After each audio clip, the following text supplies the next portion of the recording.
microphone. When he's not on the microphone, he's playing a song, and when he's not playing a song, he's on the microphone, and then boom! With Jason Ross. No, he didn't. Yes, he.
He's here again. And he'll be here again tomorrow? No.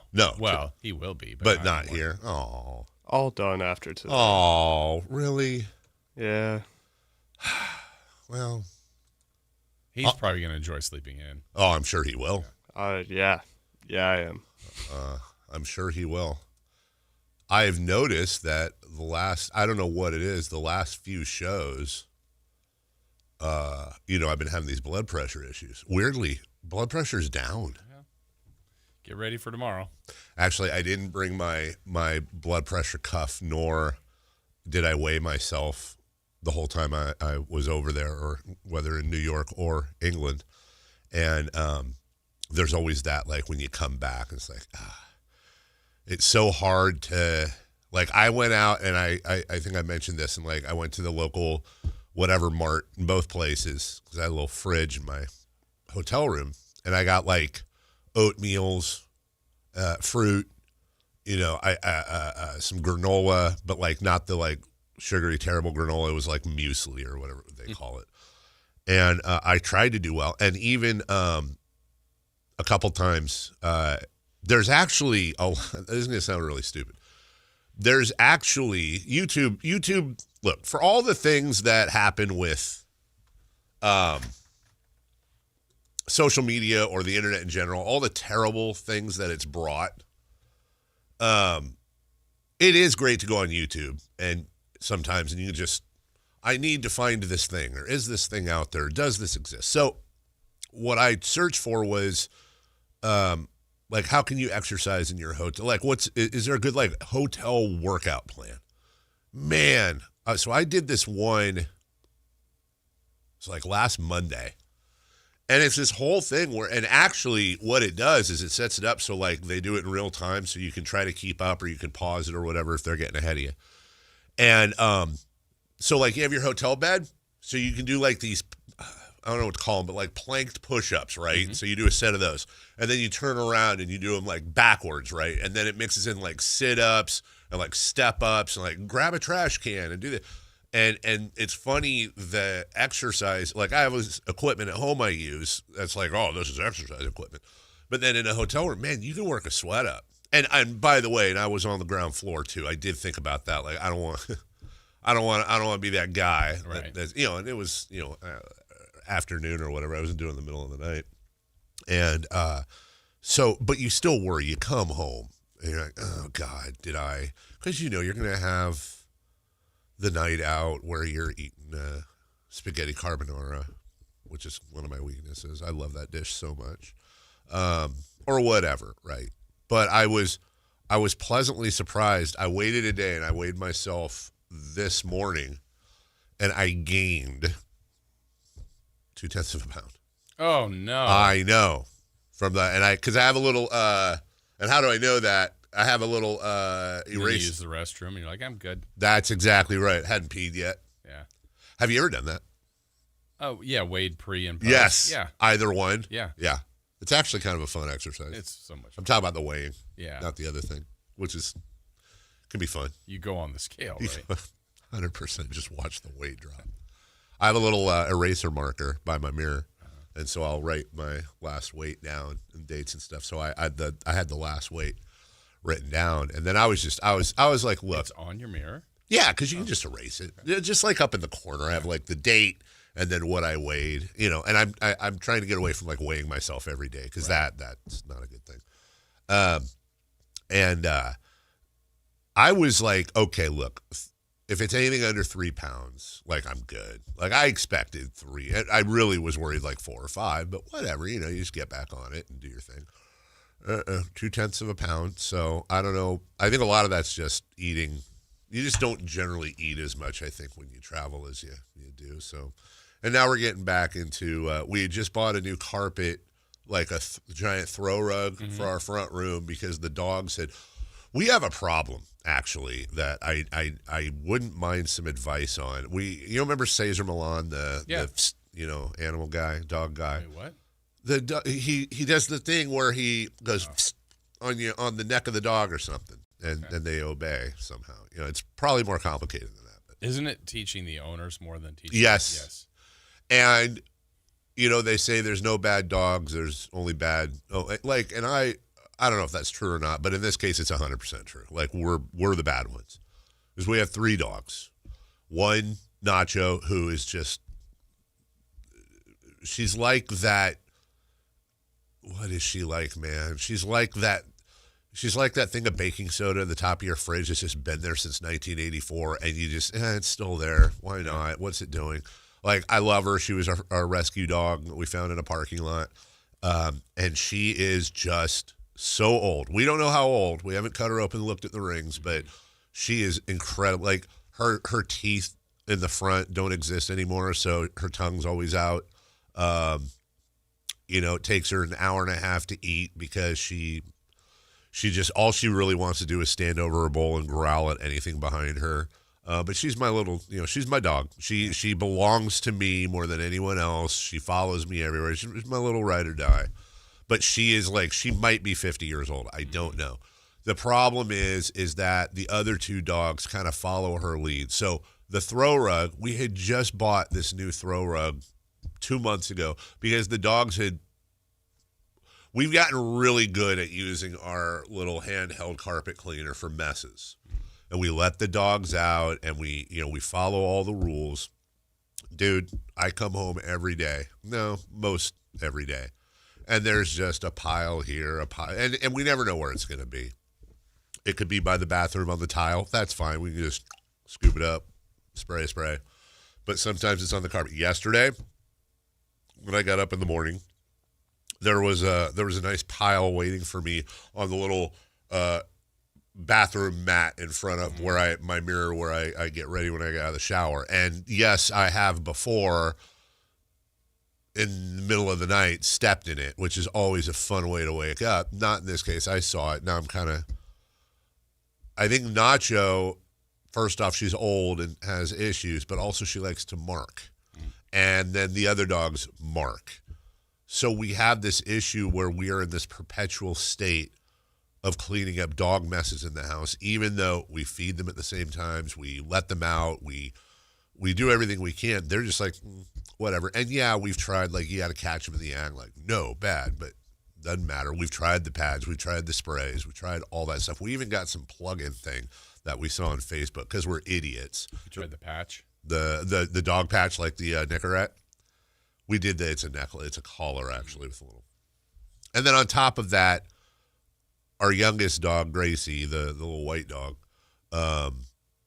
we just can't get her to stop jumping. And she's just a psycho, and we're waiting for it to get. She's a sweet, loving, super nice dog who actually smiles when she's, you scratch her and she smiles. It's very cute.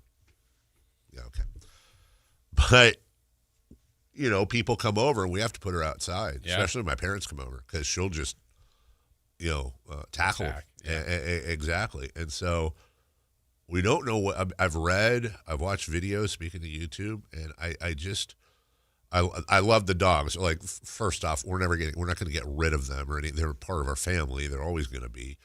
But it's really frustrating because your house is, we keep a fairly clean house, but then you got, Do they have an area in the house that's specifically kind of theirs? Yeah, the house. Oh. No, I mean, we have a little baby gate on the stairs so that they don't go up, because that's all carpet. The downstairs is pretty much all tile. But the problem is, here's probably one of our worst transgressions as a family is the dogs sleep with us on the bed. Right. Now we have a crate right there. But the problem is they have trained us to where if we put them all in the crate, like Gracie and Nacho are fine. Gus has a panic attack. Like we will wake up and he'll be sitting there at 2 a.m. with panting so much drool will come down and he's shivering. He literally has a doggy panic attack. I was just thinking if they had a specific space that kind of was theirs, that maybe you could go in their space. Oh my goodness! Just go to where their space is and just say, "Oh, how do you like it?" Right. Just take a dump right in their dog bed. Yeah. I don't hate that idea, Jason. Honestly, You I don't. No, I would absolutely do that. Here's if you this isn't going to work. I wish I could share this video, but this was this morning just to give you an idea. Can you see that? So this is our bed. All right, my wife is sleeping. Yeah, there's her foot always out. Well, there's Gracie right up against her leg. You notice my wife is way, way, way in the corner, right? Yeah. And then we'll pan around. Oh, there's Nacho where she's always where I sleep. See the tongue, right? She's just, all right, well, where's Gus? I don't know. Where's Gus? As we continue to pan around the bed, back to Gracie. Oh, there's Gus, right snuggled under he's always under the covers, right behind where my wife is. And my poor wife, they sleep on her. Yeah. She's their pack leader, the two Frenchies. And they just lean against her. Meanwhile, Nacho, I'm actually surprised she wasn't under the cover. She usually burrows. I don't know what to do, man. Yeah. So... Peg's asking 3 in 1 crate. Yeah, they actually do fine in the crate together. I mean, other than the other Gus. Sound like it. No, they don't they don't fight. They don't they don't do all that. I don't know, man. We got to do something because didn't look like there was a lot of space for you there. Well, I wasn't. No. See. They'll sleep on Melissa. Right. And I might occasionally. So you were gone, and then they kind of. Yeah, and then they just kind of, they're still up on Mel. Yeah. And then she's in a fetal position in the corner, and they're in her little leg nooks and, Gus against her back. But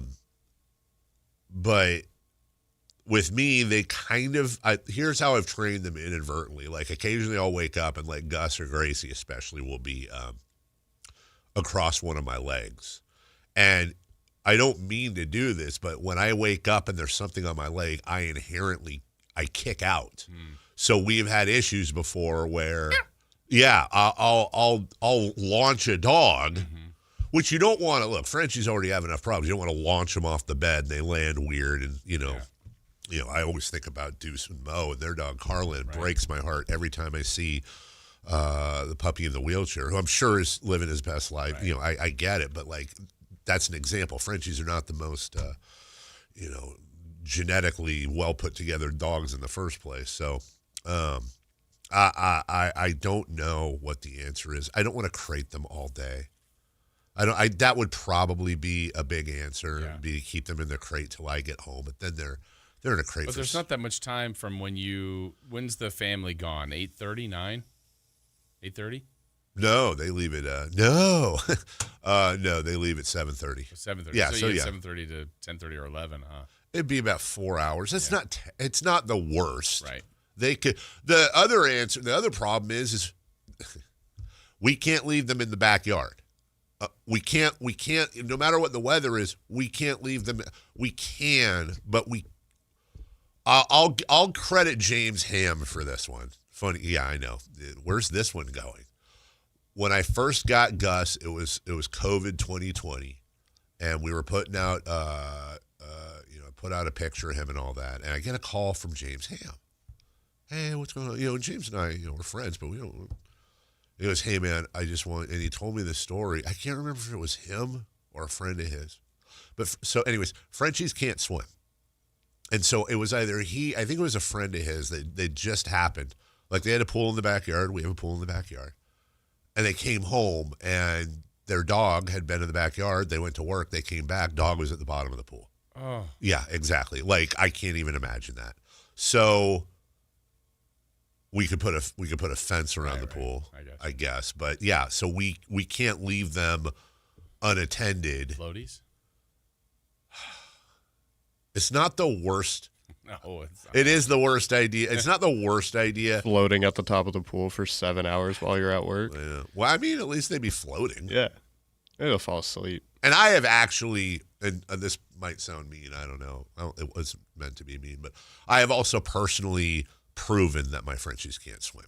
Oh. Where, like, summer. Like, I don't buy that. Well, but you're overseeing it. It was, no, I'm right. I'm in the pool. And when we first got Gus, about a year into it, I was like, you know what?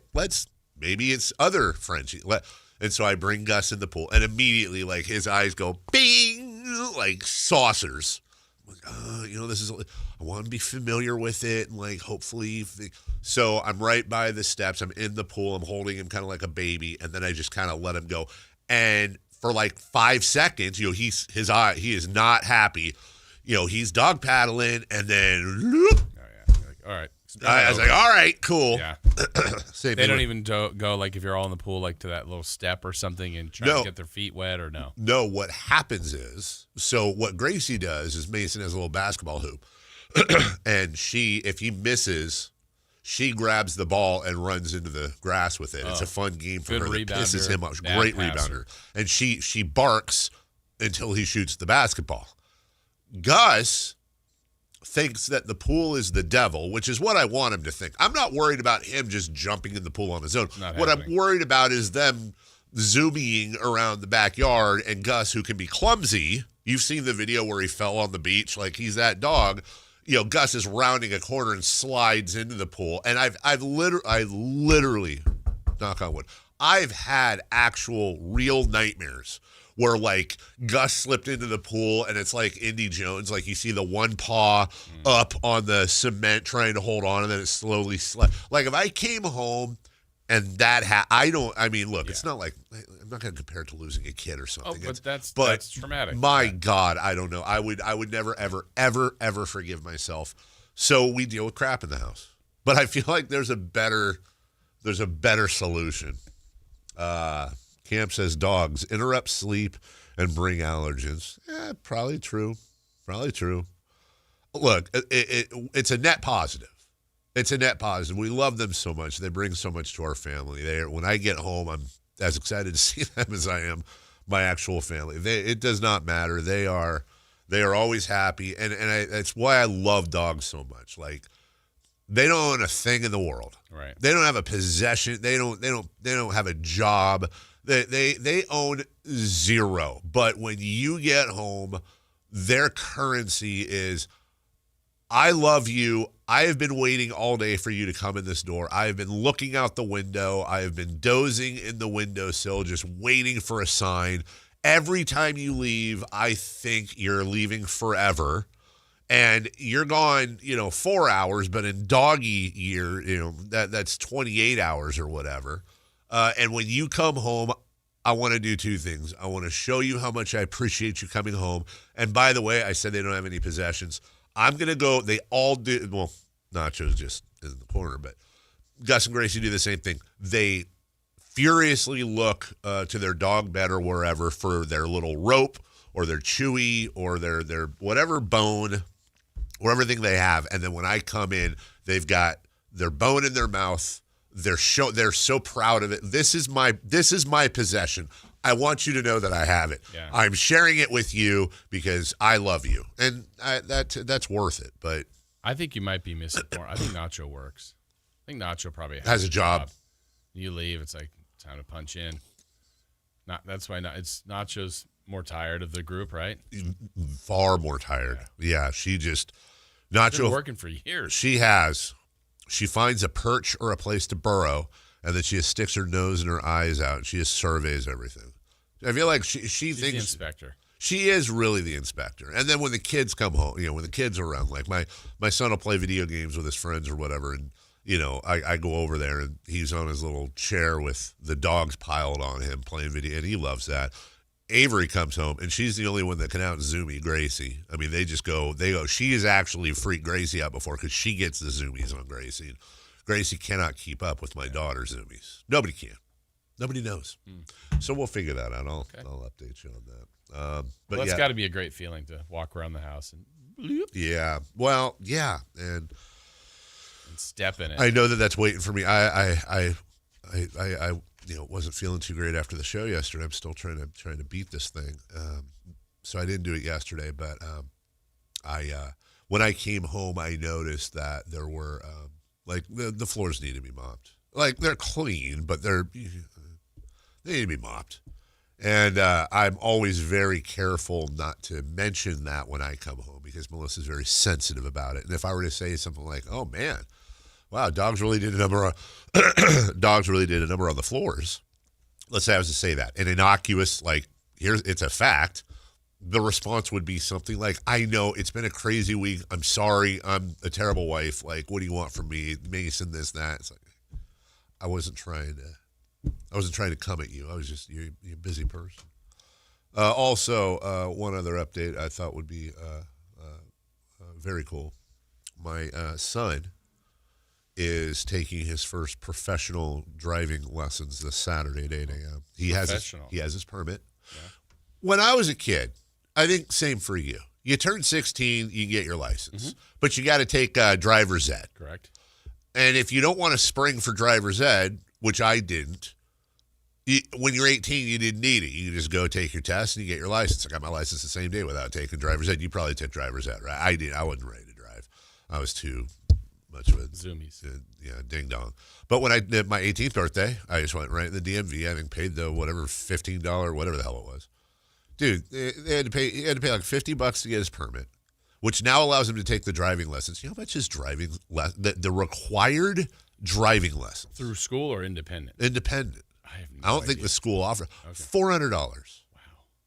What is it, like 5 to 10 sessions or something? I honestly don't know. I'm speaking out of my here, but I think it's like 2 or 3. Wow. Yeah, I need to get into that business. What a racket.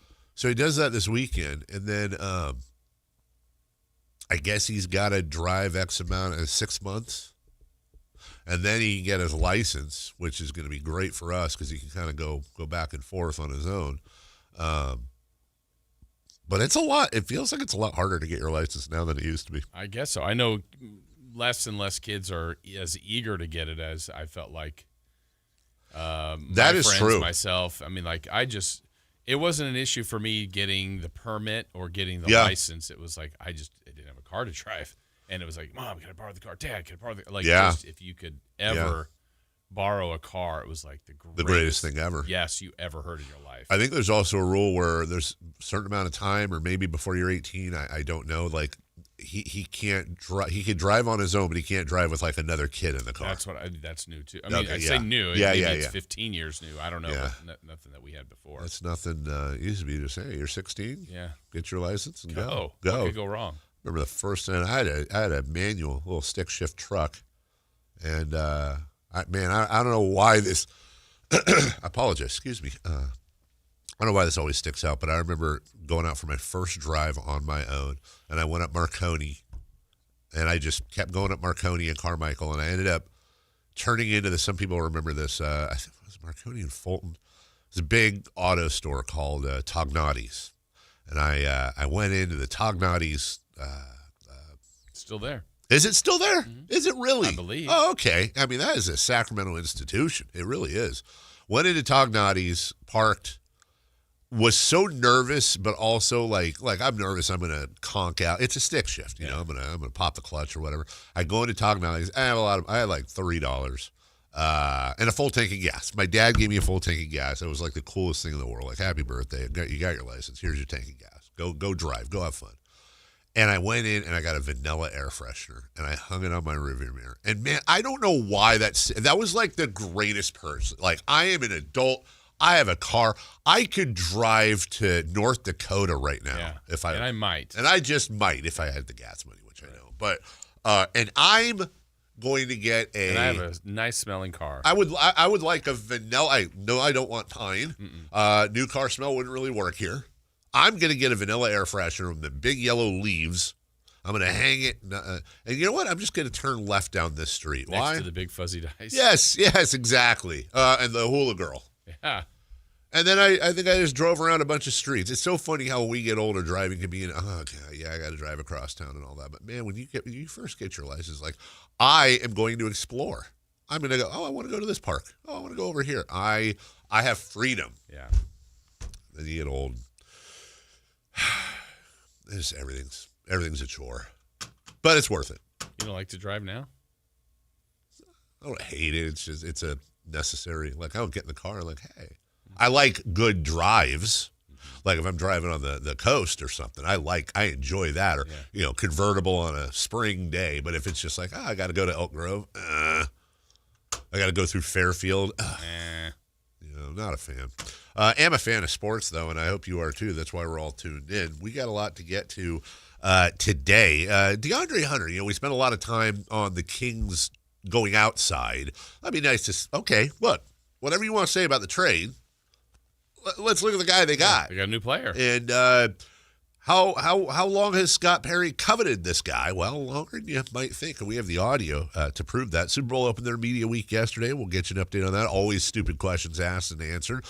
We have fun stuff for you. So we got a good 3 hours and 40 minutes left. We'll bring you all the best. 1-800-920-1140 is your phone number. 916-339-1140 is your text line. We're right back after this.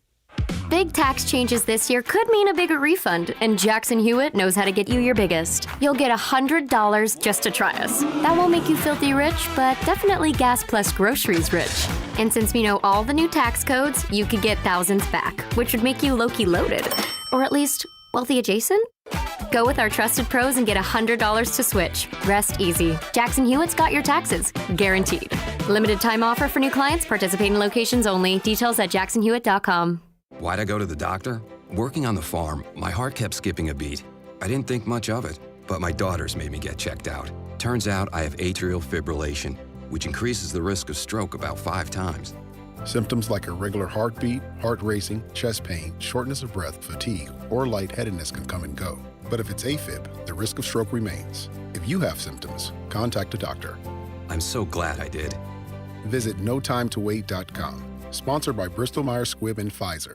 If your business depends on reliable vehicles, it's time to upgrade your fleet at myelkgrovechevrolet.com. We specialize in fleet pricing, bulk discounts, and fast approvals, so your team stays on the road and on the job. From work trucks and vans to fuel-efficient sedans and SUVs, we have the inventory, service, and financing to keep your business moving. Call or visit myelkgrovechevrolet.com today and ask about exclusive fleet savings. myelkgrovechevrolet.com. Driving business forward. Hey, it's Carmichael Dave here for Capital Casino, Sacramento's #1 poker room, inviting you to come join them every Wednesday for their midweek madness drawing, giving away $2,000 in total cash starting at 6 p.m. It's a safe and friendly environment, plenty of well-lit parking available, and it's conveniently located right there in downtown Sacramento. And remember, best food, best service, best games, 411 North 16th Street in downtown Sacramento. For more information, log on to capital-casino.com and gamble responsibly. 1-800-GAMBLER. If your passion is bass fishing, only one radio show has the action, information, and excitement of your favorite outdoor sport. Ultimate Bass, hosted by Tournament Bass Pro and California Outdoor Hall of Famer Kent Brown, takes you live to where the fish are biting every Saturday morning. Only Ultimate Bass feeds your passion with the latest news, products, tips, and advice from the pros. Ultimate Bass with Kent Brown, Saturday mornings at 5 a.m. on Sactown Sports 1140, part of SEP's Saturday Morning Outdoors.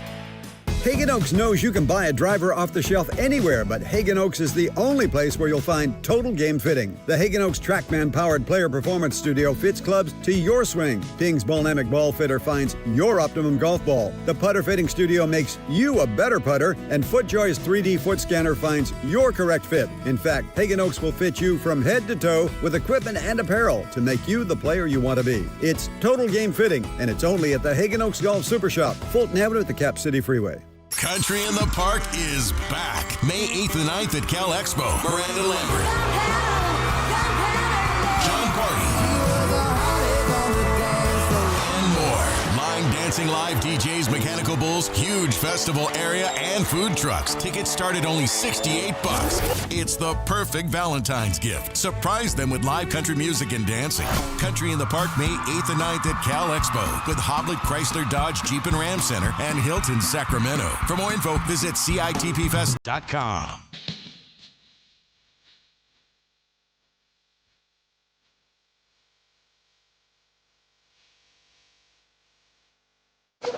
Waking you up with the best in local sports. They just make it interesting, you know? It's the Carmichael Dave Show with Jason Ross. On Sactown Sports. Welcome back.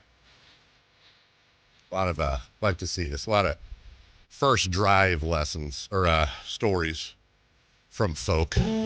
Coming up later, 3 for Madness. We'll talk about Kings chemistry and Doug Christie. How do we look at him going forward? Also at 7:28, we'll talk about James Harden looking to move. Yep. Shockingly. Mm-hmm. James Harden. That hasn't happened before. No.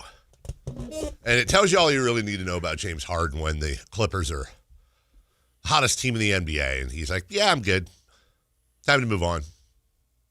But at 7:28, I'll tell you why I would 100% support the Kings trading for James Harden. Not doing a bit. One of your least favorite players. Okay. No, not one of. No, he's my least favorite player. The least? Like the least. Oh. I have, and again, I always have to say this because of aggregation in video. It's nothing personal. I think he's maybe the most unethical hooper I've ever watched. I don't like his game. I don't like what he does to teams. I don't like how he infects them with his free throw merchanting, rule bending, whatever. Some might call it smart. And by the way, it is. He's an incredibly intelligent player. There's no denying that. I just don't like watching him. I never have. But I would 100% support, under certain conditions, the Sacramento Kings trading for James Harden. Okay. But asterisk, right. Footnote, whatever, the little one for the footnote, under certain conditions. And we'll outline that at 7:28. DeAndre Hunter is your newest Sacramento King. I expect, as I think most do, he will make his debut against Memphis tomorrow. I don't know yet I don't know if you've heard, I don't know if everyone's passed their physicals, and that's always a thing. But I expect he would make his debut.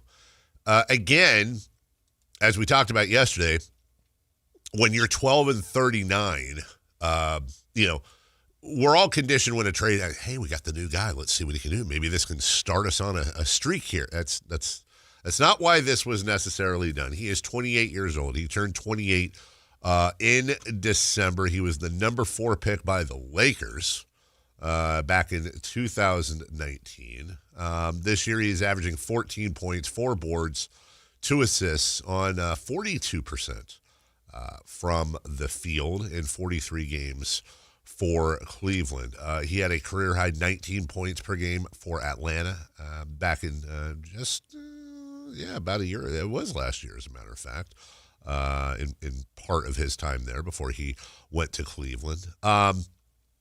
He is talked about as a defensive player, but it's actually funny. And he was very much known as a defensive player in college. Yeah, he was Defensive Player of the Year, I think. Mm-hmm. Yeah. But there are metrics out there that I have been looking at and been shown that show that he may actually be the inverse of Keon Ellis when it comes to defense. Keon Ellis stood out defensively because he was an incredibly active player off the ball. He would get in passing lanes. His hands were aggressive. Deflections, steals, these things that they're eye poppers. You really notice them.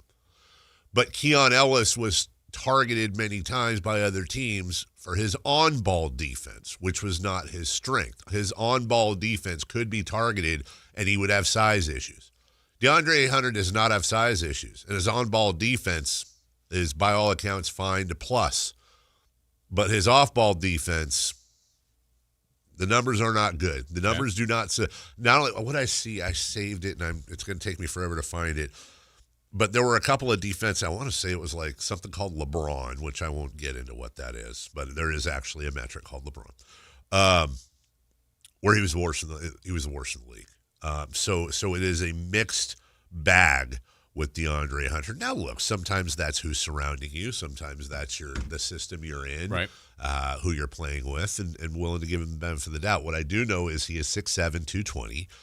He is a wing, and in the absence of Keegan Murray, it will be interesting to see him get some time on the floor. And this is a player that Scott Perry has liked for a long time.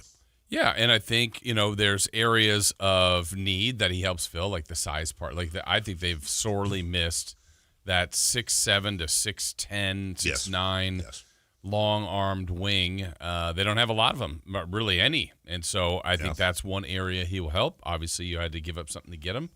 But we'll see if he can be closer to the Atlanta Hawks, DeAndre Hunter, because basically when they got him last year, that was thought of as like a really bold move by the Cavs. This is really going to help put them over the top. And for whatever reason, it didn't. And sometimes you get to a new team, a new environment, it doesn't connect. And if his bad year, you just read the stats, I mean, it's a down year for him. It's more of the shooting percentage, but I mean, that's a pretty good bench number for points per game on a down year. So we'll see what he does here. It will be interesting to see what he does. He is 28 years old. I'm also I want to look at this deal. So the Cavs acquired DeAndre Hunter from the Hawks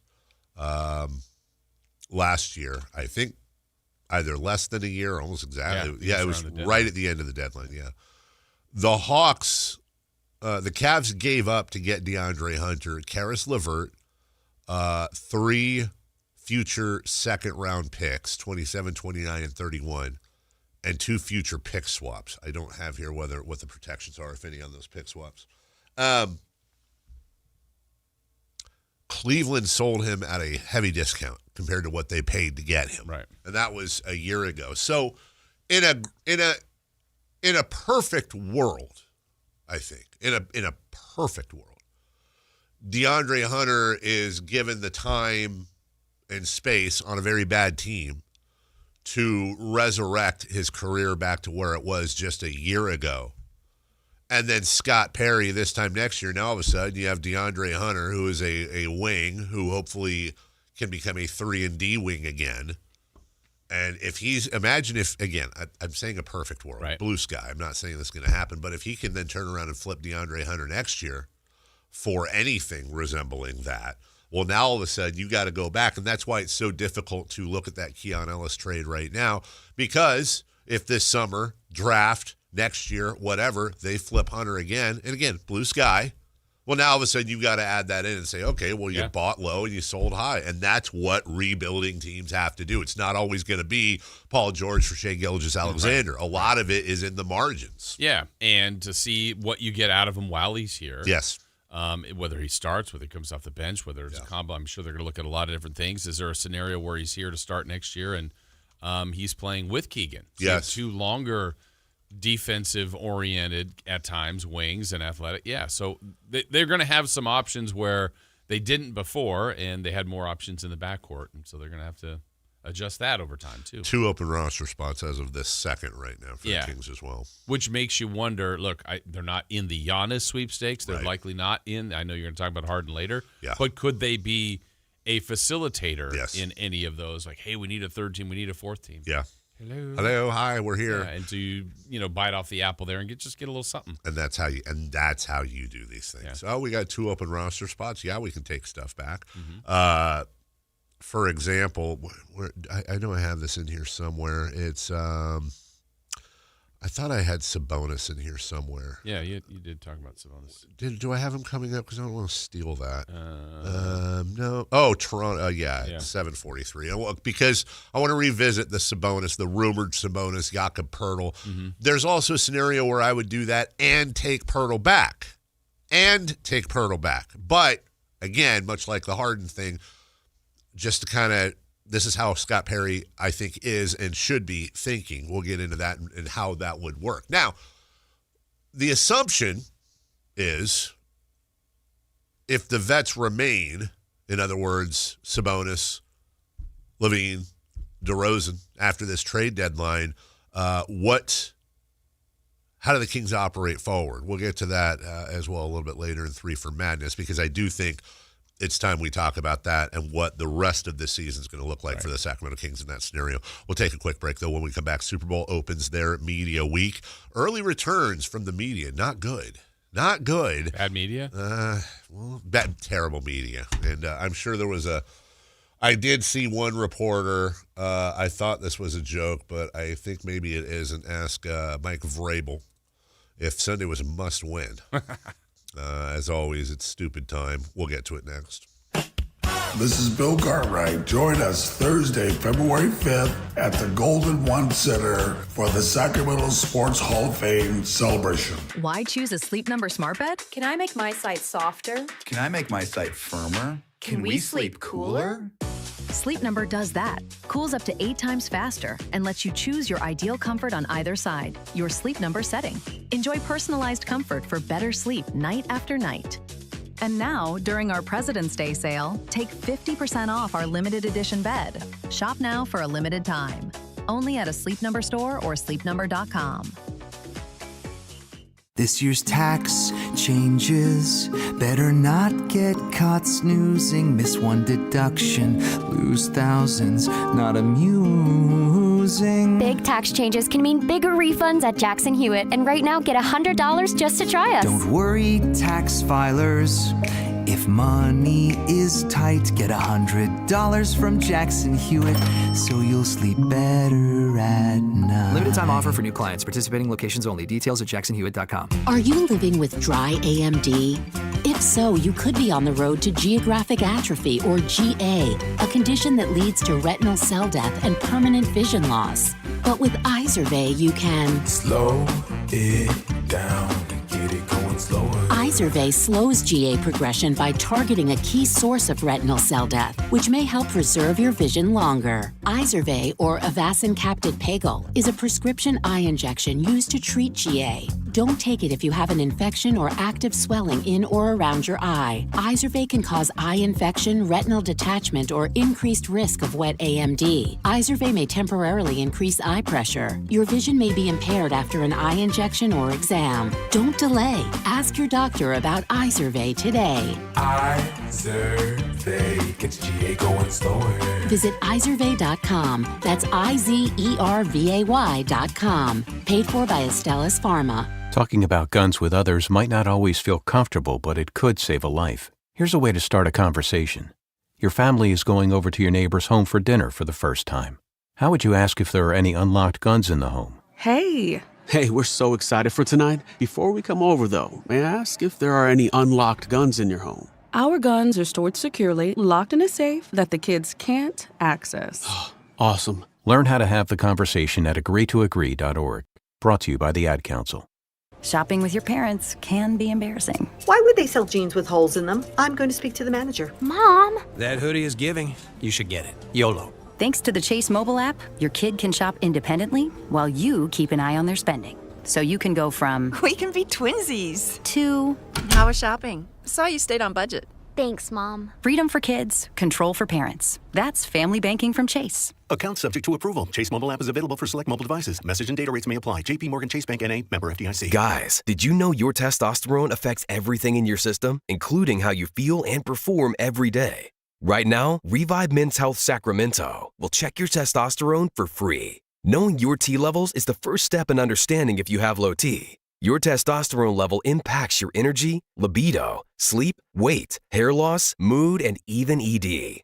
Maintaining an appropriate T level can change your whole life. Most men start to see changes in their hormone levels in their 30s. Experience and results matter. So what are you waiting for? Get your T levels checked today by local, experienced, and trusted men's health experts. They've helped thousands of men since 2011. They're so confident they can help you, they even guarantee it. Call Revive today and schedule your free testosterone test, free exam, and free consultation. Call Revive Men's Health at 916-277-8599. That's 916-277-8599. Or visit ReviveMen'sHealth.com. 2 iconic comedians, 1 night of laughs. David Spade, Dana Carvey. In 1998, they invented the cordless mic. Now listen, Paramount Theater, let's not jump on trends.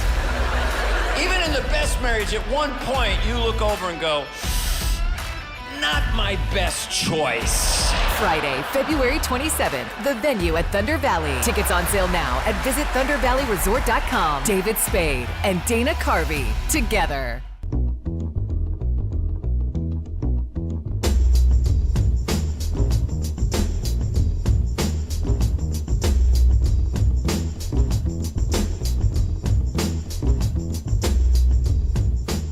The Carmichael Dave Show with Jason Ross. Call or text at 916-339-1140. On Sactown Sports.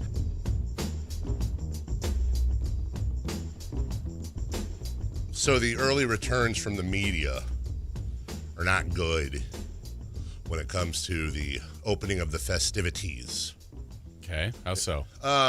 They don't, I think, much like 10 years ago, unless you're from here or have spent a lot of time here, it's very difficult for them to, they stay one place.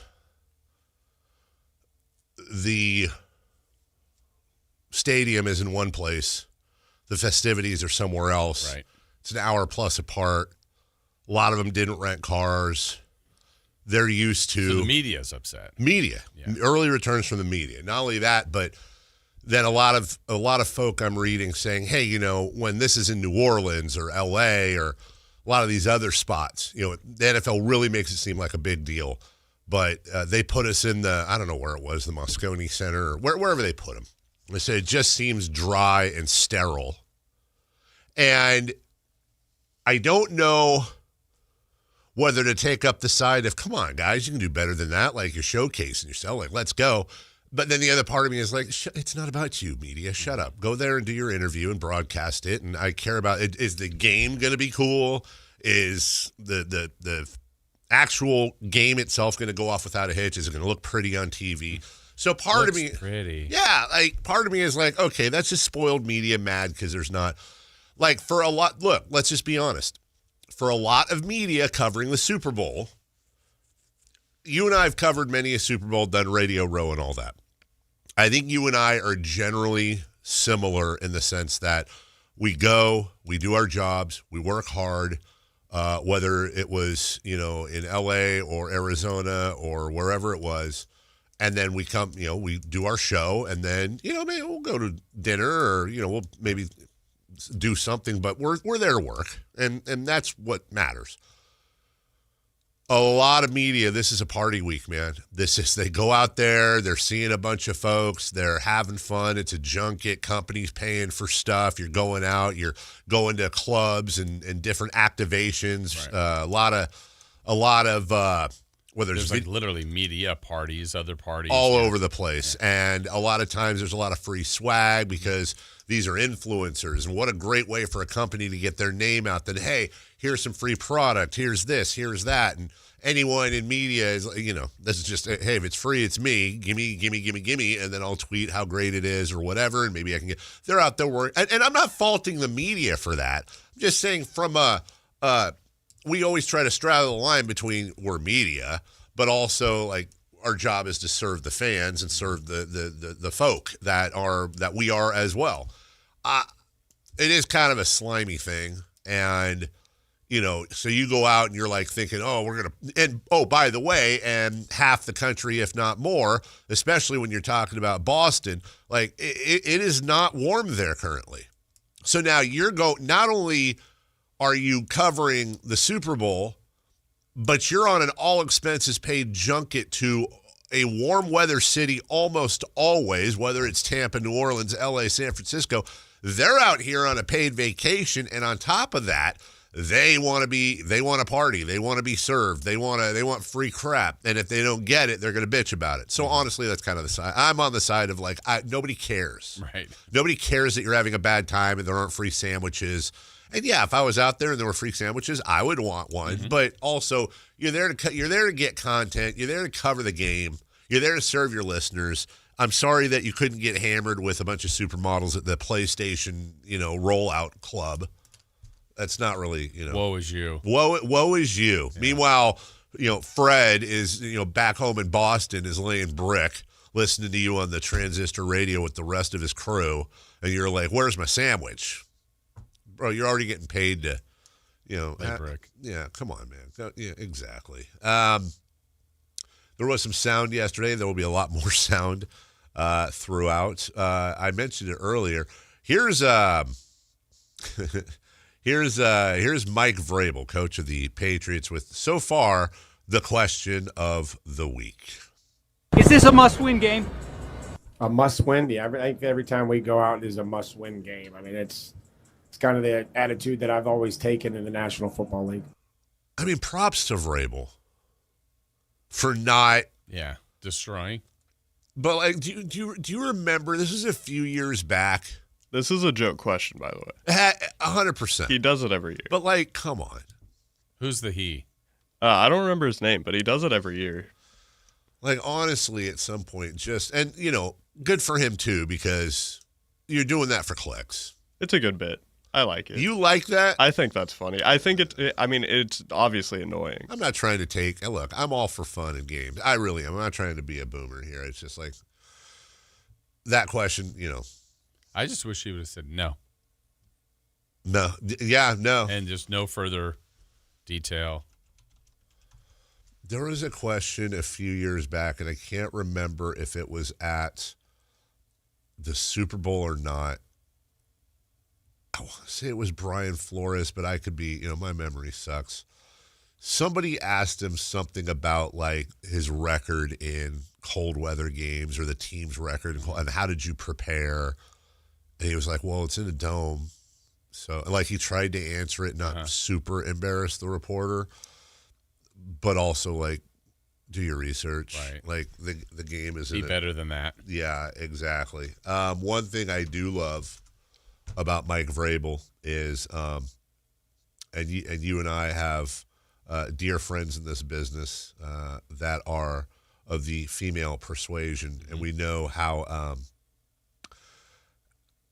difficult it can be for them. And what Mike does is there's a reporter, I forget her name, and he always makes sure she gets the first question, which he continued that at Super Bowl. Okay. He always makes sure, whether it's back home or it's one of his deals. One of his deals is she always gets the first question. Okay. It's kind of his nod out of respect. So I do appreciate that with him.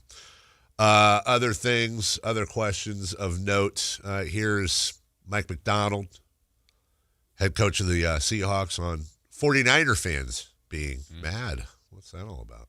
How does it feel playing at Levi Stadium? The Bay Area locals are real mad. Do I need to hit you with a we did not care?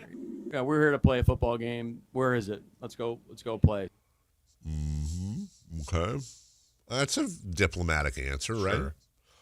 Roger Goodell was asked about an 18-game season. Roger, where did the conversation stand as far as an 18-game season with the NFLPA? Have you had any discussions yet since the last time we've asked you about it? And how much of a priority is it for you to get that done sooner rather than later? By sooner, meaning before the CBA expires.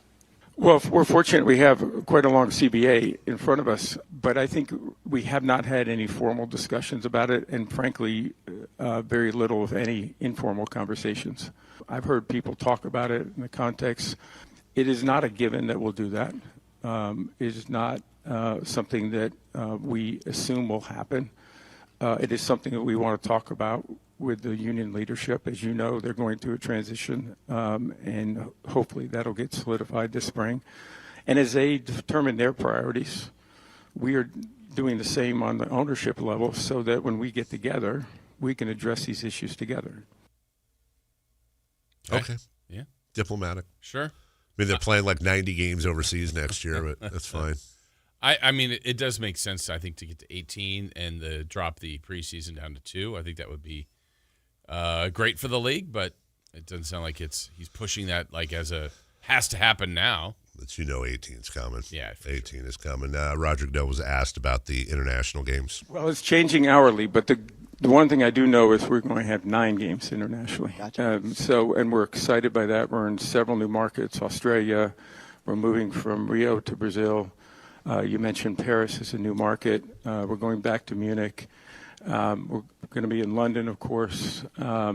We just think, and we have a really big announcement from my standpoint, is we're heading back to Mexico City in December, which I think is wonderful for our fans in Mexico. While they've been redoing the stadium for the World Cup, this will be a chance for us to get back there this December, and we can't wait for that either. So I think it's the ambition that we have to be a global sport, but it's also the demand that we're having. We're hearing from cities all over the world that want to host these games and that really want to get more American football, and that's one of the things that we're really focused on.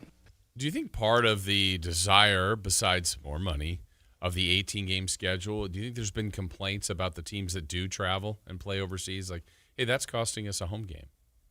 Yeah, and so now it's like, hey, if we have 8 of them at least, and if one of them is overseas, then we can part with one of our. I don't know. I don't know enough. I'm pretty sure there's some sort of compensation for the team that misses the home game. And I know at the very beginning it would always be like the Jaguars or a team that, didn't really have home games. Yeah. They just had smatterings of people. But now you got a lot more teams involved, some with tremendous home support. And even if there is compensation to the team itself, which boo-hoo, oh, you poor team. Right. Well, what's the compensation to the fans? Mm-hmm. You're missing a home game now so that people in Europe can watch it. And how does that serve you? And I wonder in general what NFL overseas has done for American fans. Not that that's their priority because they're trying to reach a different audience. But I know, on the West Coast, I think we have it great. But those 6:30 games here, it's like I'll forget about them or I'll wake up, oh, wow, they're in the third quarter. And I forgot that the Steelers are playing the Vikings. All right, fantasy ruiner. Yeah. That is. Well, and I don't love it. No, I'm not a huge fan either. I grow the game, whatever, but it doesn't do anything for me as a fan. Yeah. And then on top of that, it's like, I know they do preseason tours and this and that, whatever, but imagine, for example, if the English Premier League brought teams over here for a couple of competitive games, which, by the way, they play once a week as well, mostly. They could work it out in the schedule where you have Arsenal and United and City and all those teams, come over for one competitive match a year to grow the game. They would riot in England. They would absolutely go bonkers because they get, 23 home matches a year, not including cups. When you're in football, NFL, you get, 9 or 8 home games, right? Depending on the year. And if they get to 18, it'll be 9 even, right? Yeah. On each side, but so not whatever. We'll take a break. When we come back, top of the hour, 3 for Madness. Is there a possible chemistry issue on the horizon? And maybe the different way we're going to need to look at Doug Christie as a coach post-trade deadline. 3 for Madness next. You never know what you might hear when listening to a Sacramento Kings game. Out of Keegan, going for another triple. Man, is he feeling it. Keegan, can he do it? Yes, there's number 11, Keegan Murray. Keegan steps back. He just knocked down his 12th three-pointer, a Kings franchise record. He's got 45 points. Never miss a moment of Sacramento Kings basketball with Sactown Sports and the Sactown Sports app. This is the story of the one. As a safety manager at a manufacturing plant, he does everything he can to keep his coworkers safe. From finding ways to reduce risks to keeping safety supplies in stock. And for that, he relies on Grainger. Grainger offers a broad range of quality products and next-day delivery, so he can always play it safe. Call 1-800-GRAINGER, click Grainger.com, or just stop by. Grainger, for the ones who get it done. At Stockton Honda, we know how to honor a great deal. Like right now during our President's Day sales event. Whether you're shopping new or pre-owned, you can find star-spangled savings on some of our best models. Why not stop in today and see for yourself? Come celebrate at Stockton Honda and get huge savings on our giant selection. Plus top dollar for your trade. Anytime, anywhere, it's all here. StocktonHonda.com. When a person is seriously injured, there's no substitute for the personal legal relationship offered by the local NorCal firm of Ashton and Price. From the first attorney meeting, every important decision is made with a direct consultation with, and I can't believe I have to say this, a real, live, experienced, flesh and blood local attorney. It's called Home Court Advantage for a reason. Ashton and Price, serious local attorneys for serious people with serious injuries with no fee until we win. For the best local advice, don't think twice. Call Ashton and Price. At InShape, we have a place for every kind of mover. The Sometimer, the early riser, the after-work grinder, the yogi, lifter, bodybuilder, walker, runner, swimmer, spinner, stretcher, rower, climber, jumper, dancer, boxer, sauna seeker, recoverer. Basically, if you walk, lift, stretch, or sweat, you belong at InShape. So whether it's your first time or your first time in a while, start the year strong and join today at InShape.com. Find a location nearest to you. If you're serious about your golf game, then you need to know about Total Game Fitting at the Hagen Oaks Golf Super Shop. Whether it's the TrackMan-powered player performance studio for your best fit clubs, or the cutting-edge technology putter fitting studio, or the free Ballnamic ball fitter and 3D foot scanner, the Hagen Oaks Golf Super Shop offers you total game fitting from head to toe with equipment and apparel. Find your advantage at the Hagen Oaks Golf Super Shop with the latest offering of new golf products in Northern California. Fulton Avenue at the Cap City Freeway. KHD1 Sacramento, KYMX HD3 Sacramento. From the Power Business Technology Toshiba Studios. This is Sactown Sports 1140. 3 questions, 3 answers. It's 3 for Madness on the Carmichael Dave Show with Jason Ross. Here's question 1.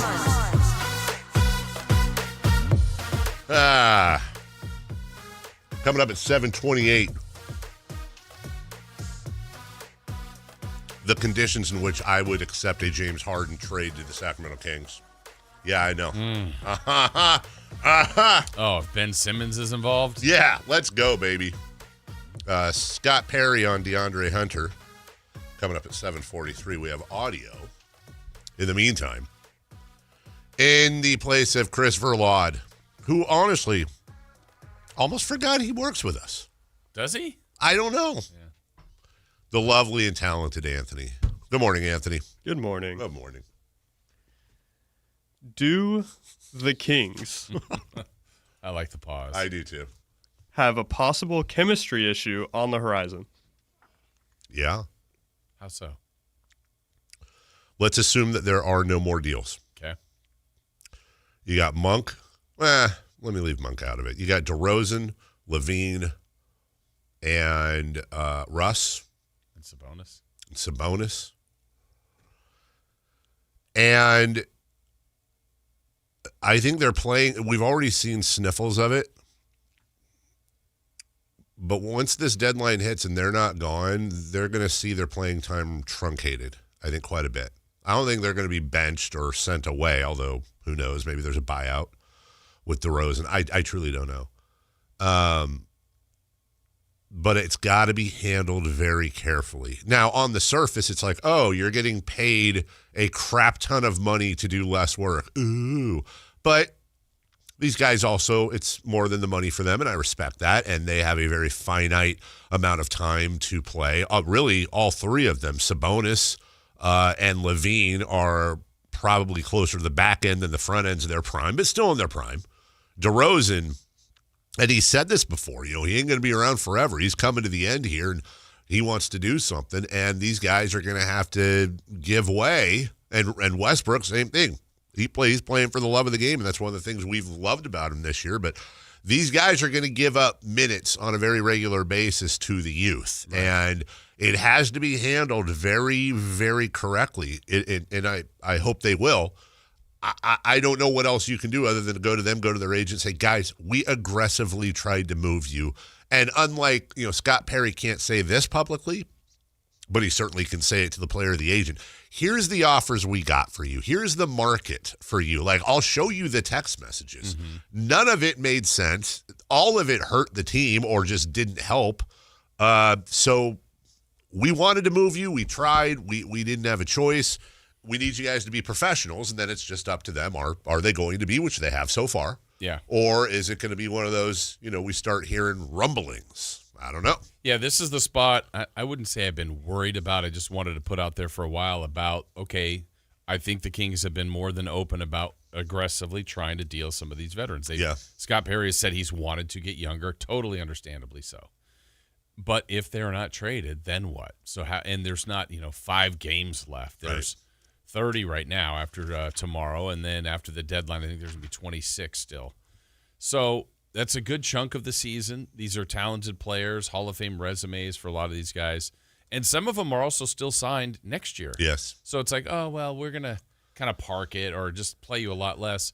Well, it doesn't mean they get dealt in the summer. Then do you just like, hey, oh, no, we're good. We're starting a new year and a new camp, and we got this draft pick and this free agent. Like, we expect you to be good with this. Yes. So I think it's something to watch. Yeah. I don't know exactly how they handle it. I think the most important thing I would say that they could do would be about as open as possible in communication. Doesn't mean anybody, either side has to like it. Yes. But I think if they went to you, Dave, or me, and they're like, all right, this is our plan. It's like, well, they didn't sneak it up on me. I hate it, or I like it, or okay, I'm good.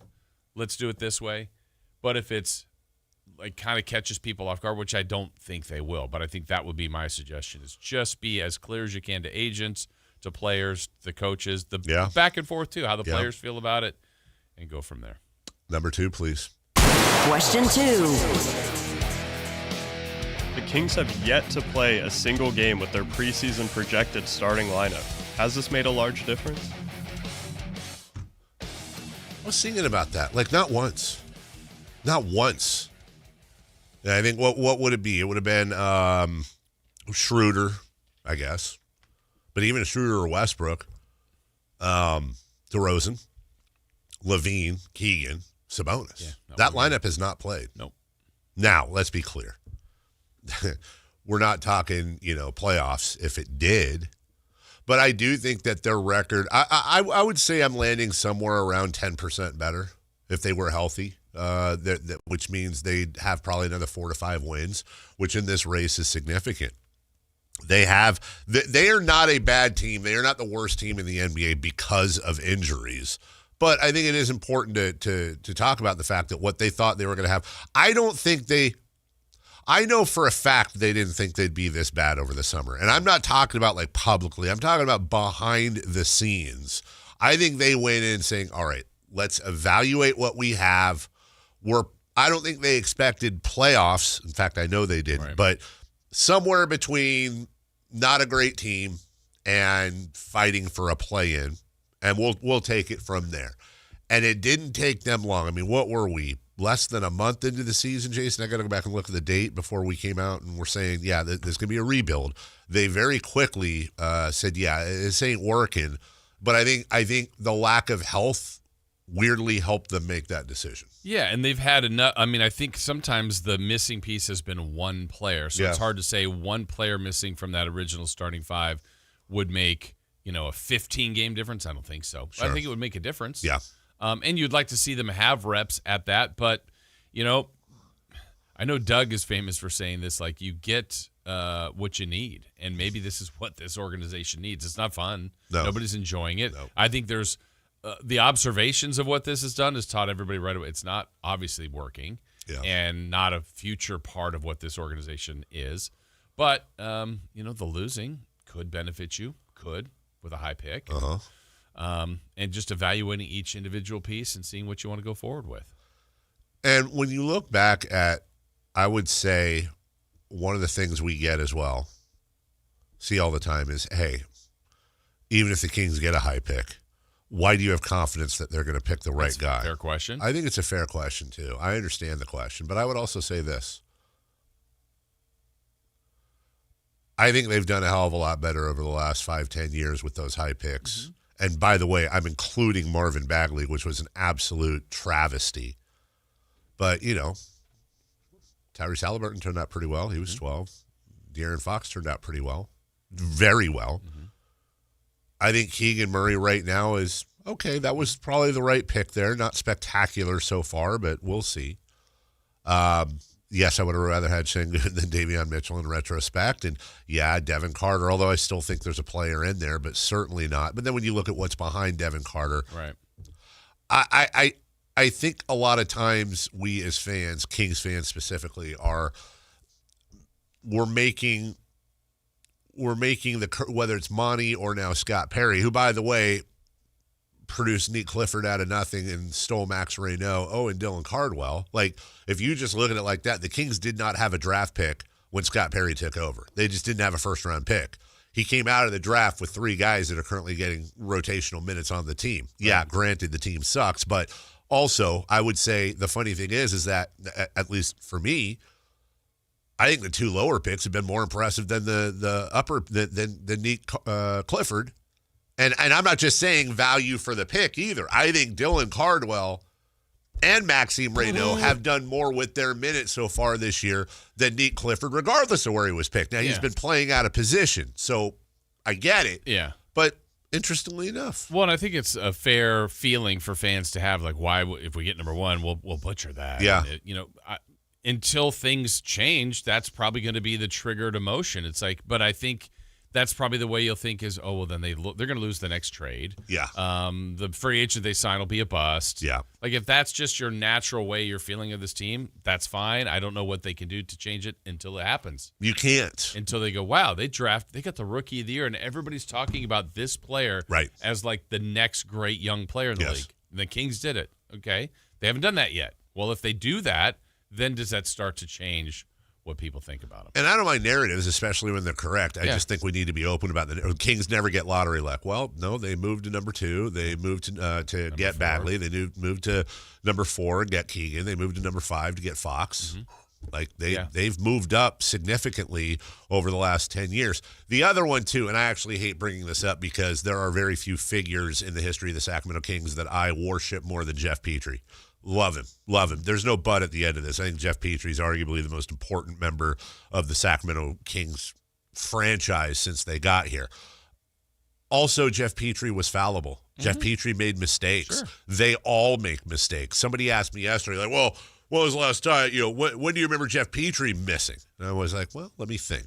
Thomas Robinson, Olivia St. John, sort of Dan Dickow. I mean, they didn't have room for him. Quincy Doobie, Spencer Hawes, Bismack Biyombo / Jimmer Fredette, the 17 John Salmon signings and tradings. The Weber trade wasn't exactly the best return. Shout out Kenny Thomas, but still. Like, and oh, by the way. But he had some smash hits. He had some absolute grand slams, yes. Yeah. And not just drafting, but trading and finding. That's the thing. Yeah, we can look at Sam Presti's record, who I think is the GOAT of GMs. We're going to find misses, man. Mm-hmm. That's the key, though, is, okay, I've got 17 draft darts. I've got 17 little free agent pickup darts. I've got 17 little, 17, but, trades here and there, some big, some small. And I'm going to continue to pull levers. And, okay, that one worked. These 3 didn't. That one worked. These 4 didn't. And eventually, you hope you've got some quality by continuing to play the odds. Jeff Petrie wasn't perfect, but he also was very active, and had a very good strategy on the chessboard. Yeah. Also, Rick Adelman was pretty good. Yeah. He was pretty good. Yeah. Number 3, please. Question 3. How do you grade Doug Christie moving forward? So this is an interesting one because I think once the trade deadline hits, and really it kind of already is happening, you just got to take wins off the board. They're irrelevant. They're absolutely irrelevant. Now, that doesn't mean that you don't want to take a look at their out of timeout plays or certain schemes that he runs. But I think Doug Christie, and when I say Doug Christie, that's his staff as well. Your job now is to get the youth in the game and get them in the rotations, and your job is to develop them in real time and make sure that they're not getting too low and their mentality is there. Your job is to juggle. And by the way, I'll put Scott Perry in this too. He's part of that, and B.J. Armstrong. Your job now is to deal with the veterans and make sure that, hey, if they're not getting the minutes on the floor, they're still getting the minutes on the bus or on the plane next to the young guy who just went 1 of 8 and is frustrated. Vince Carter had actually there was a thing he put out yesterday, or he didn't put out, but somebody put out where he was talking about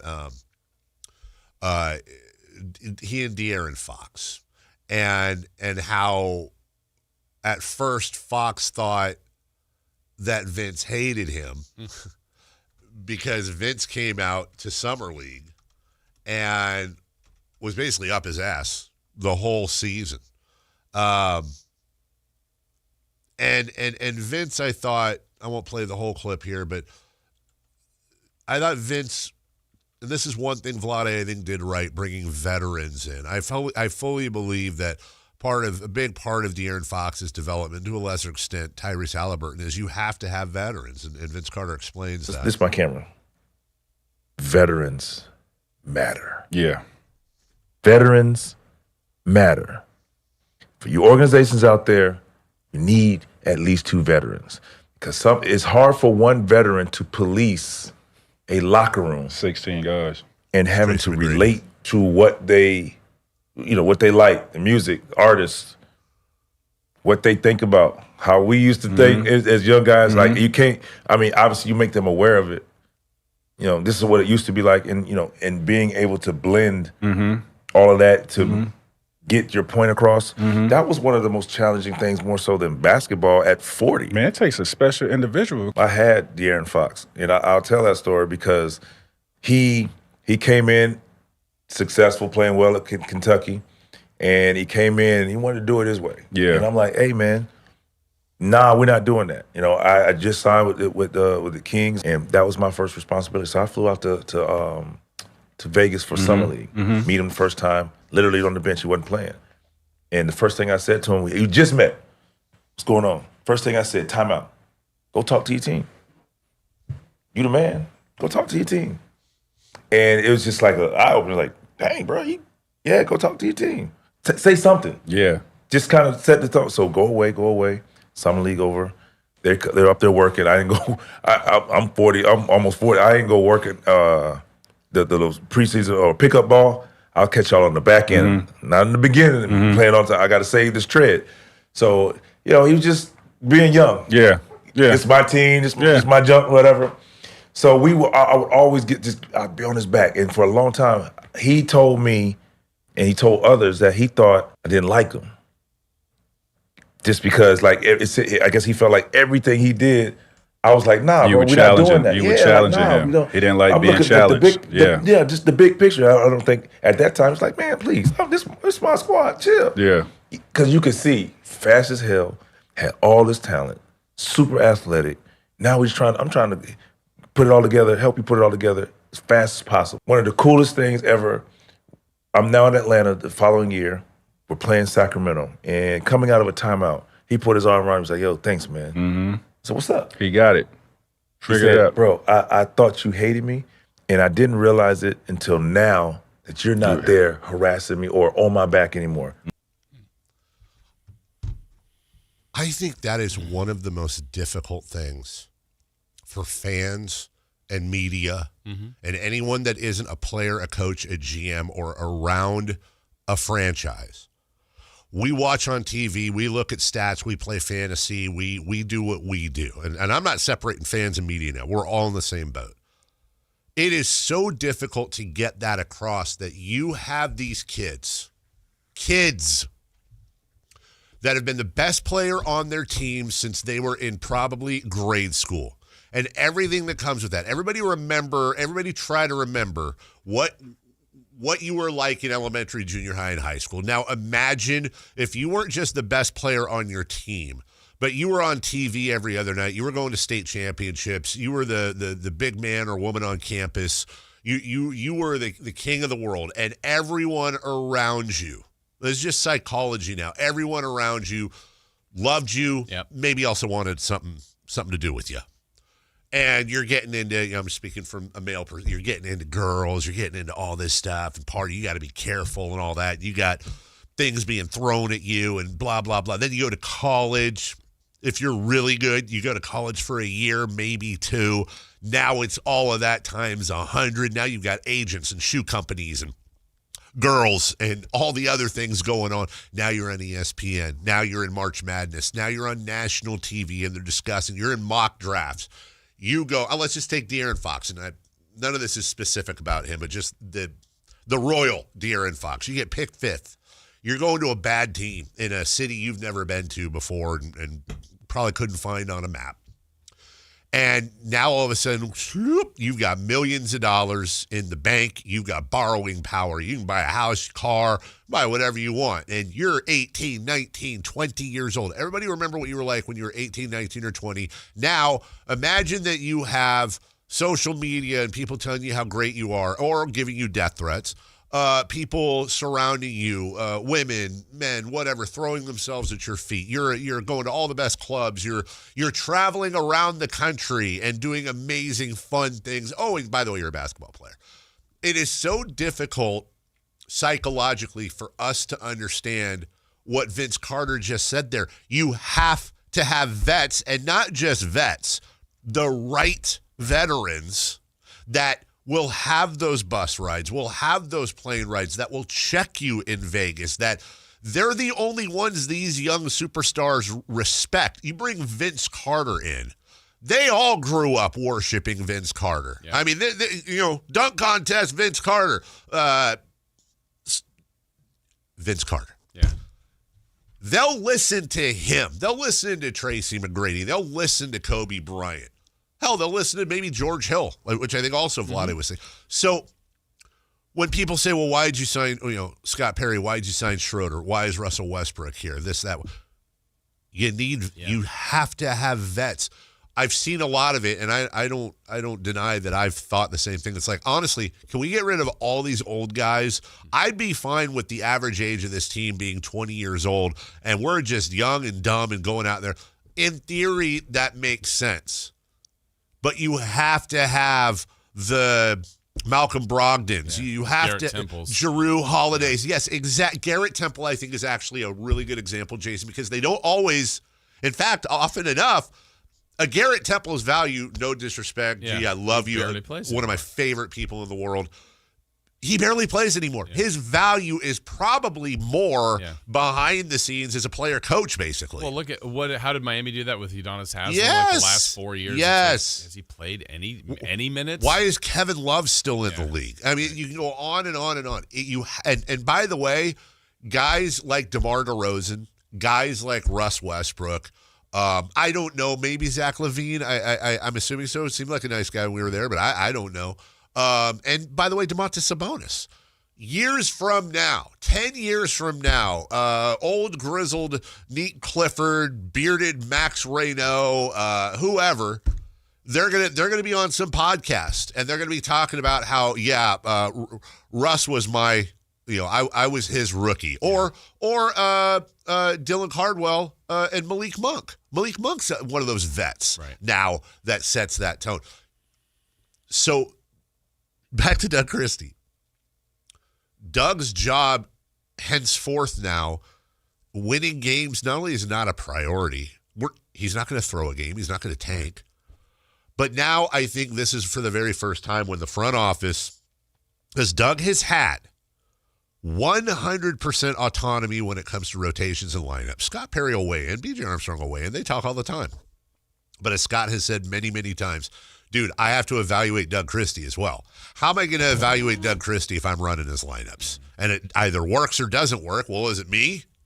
He's got to have autonomy. We can talk. He's got to have autonomy. Doug is now, in context and in conversation with the front office, He's going to have to play the youth. He's going to have to develop the youth. He's going to have to make sure they're on the right page, and he's going to have to make sure the vets are out there doing what Vince Carter talked about or getting them away from the team if that's a problem. And we need to look at Doug a little bit differently, I think, going forward. Yeah, I think also back to the communication aspect of all of this, like Doug being very communicative. Yeah, towards I got the players. Yeah. But vice versa, Scott Perry to Doug, because I look at around the league at a couple of the teams that are at the bottom with the Kings that are struggling. Like Rick Carlisle's not going anywhere in Indiana, but he's got a great, long, tenured resume of success. But like Jordy is new at this. The Nets have struggled 2 seasons under him. Yeah. I don't hear any rumors. Like I think they're like, no, you're part of our turnaround. Will Hardy in Utah, he's lost for years. Yeah. You are a part of our turnaround. That's right. Is that I hope that's the communication to Doug, because if you just go on 1 year, he hasn't won very many games. No. But to evaluate him, you could do that. You could look at the games, the practices, all the stuff, how he handles meetings, all that he's getting evaluated on. But I'd like to see him with a better roster, and I hope the organization wants to see that too. And that better roster may not be in full scope next year, but it will be a different roster. 100%. And so the different roster, if it's even leaning like this year, the full-on lean was veterans. The veterans with a great resume, it didn't work. No. But if next year it's like, hey, whoever the top 7 pick they get is, with maybe another free agent and Keegan and maybe Hunter and more of Max and Neek, and it's like, what does that group look like? It's like, it's not maybe this 35-win team, but is it a 25 that's going up? And you're like, we're starting to see something. Yeah. That's where I feel like it would be a little bit, at least another run at this for him with the open communication. I couldn't agree with you more. It'll be interesting to see. I think they've got Doug on a 2-year plan here, obviously with the contract. A lot of the team is 2-year plan. We'll see, yeah. If I was betting right now, I just want to make this call February 3rd. By the way, I love Doug. I hope I'm wrong. I think Doug gets this year. I think Doug gets next year. I think Tom Thibodeau gets year 3. I think that's where Scott's going. And by the way, let me be clear. On my kids, has never said that to me. I always want to be clear. Not even a hint, a whisper, a breathing. But I do wonder if that's the way it's all going to play out. Not just because of now, but because of the past as well and the history with Tom. We'll take a break. When we come back, James Harden says, hey, I'm on the hottest team in the NBA right now. I'm good. I'd like to be out of here. And as I am well known to be a James Harden disliker, but I wouldn't mind if the Kings traded for him under these conditions. We'll do that next. You never know what you might hear when listening to a Sacramento Kings game. Out of Keegan, going for another triple. Man, is he feeling it. Keegan, can he do it? Yes, there's number 11, Keegan Murray. Keegan steps back. He just knocked down his 12th three-pointer, a Kings franchise record. He's got 45 points. Never miss a moment of Sacramento Kings basketball with Sactown Sports and the Sactown Sports app. This President's Day, Pure Talk is honoring Jackson and Lincoln by offering unlimited talk, text, and plenty of data for just $25 a month. Meanwhile, Big Wireless is honoring Benjamin Franklin by charging families hundreds of dollars for the same 5G service. What's up with that? Ben Franklin wasn't even a president. When you switch to Pure Talk, you'll be in business with an American wireless company that supports our vets in a big way and keeps all their customer service in this country. That's important. And you'll be on the same towers the big carriers use, so you'll get the same 5G service without the inflated price. So hang on to your Benjamins and switch to Pure Talk for a Jackson and a Lincoln. No contract, no hidden fees. Dial pound 250, say Mike Rowe, and you'll get 50% off your first month when you switch. That's pound 250, Mike Rowe, for an American wireless company that is truly unprecedented. Pure Talk. At Power Business Technology, we're not another big box corporation. We're your neighbors, locally owned and operated. We know what businesses like yours need, from reliable printers to high-performance copiers. We'll help you find the right solution with personal service you just can't get online. Need setup or support? We're just down the road and always happy to help. Power Business Technology, family hometown service with big-time solutions. Contact us today for all your business printing needs at 844-POWER-BZ. That's 844-769-3729. Or visit us at powercopiers.com. Only one radio program captures the excitement of hunting and fishing as it happens. The award-winning California Sportsman with Sepp Hendrickson. Only California Sportsman takes you where the action is. Live on the water, live in the blind, and live with the top pros and experts in outdoor sports. California Sportsman with Fishing Hall of Famer Sepp Hendrickson is your premier destination for all things outdoors. Sepp's Saturday Morning Outdoors. Ultimate Bass and California Sportsman, 5 a.m. to 8 a.m. Saturdays on Sactown Sports 1140. Guys, did you know your testosterone affects everything in your system, including how you feel and perform every day? Right now, Revive Men's Health Sacramento will check your testosterone for free. Knowing your T levels is the first step in understanding if you have low T. Your testosterone level impacts your energy, libido, sleep, weight, hair loss, mood, and even ED.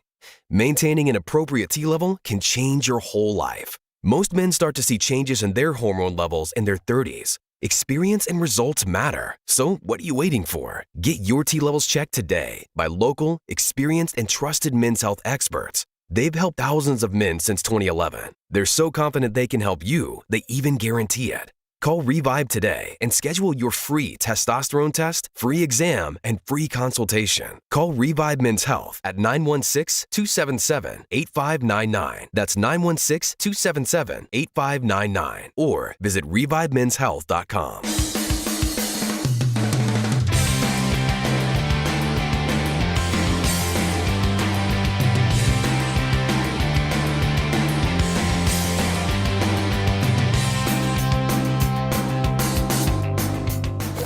Waking you up with the best in local sports. They just make it interesting, you know? It's the Carmichael Dave Show with Jason Ross on Sactown Sports.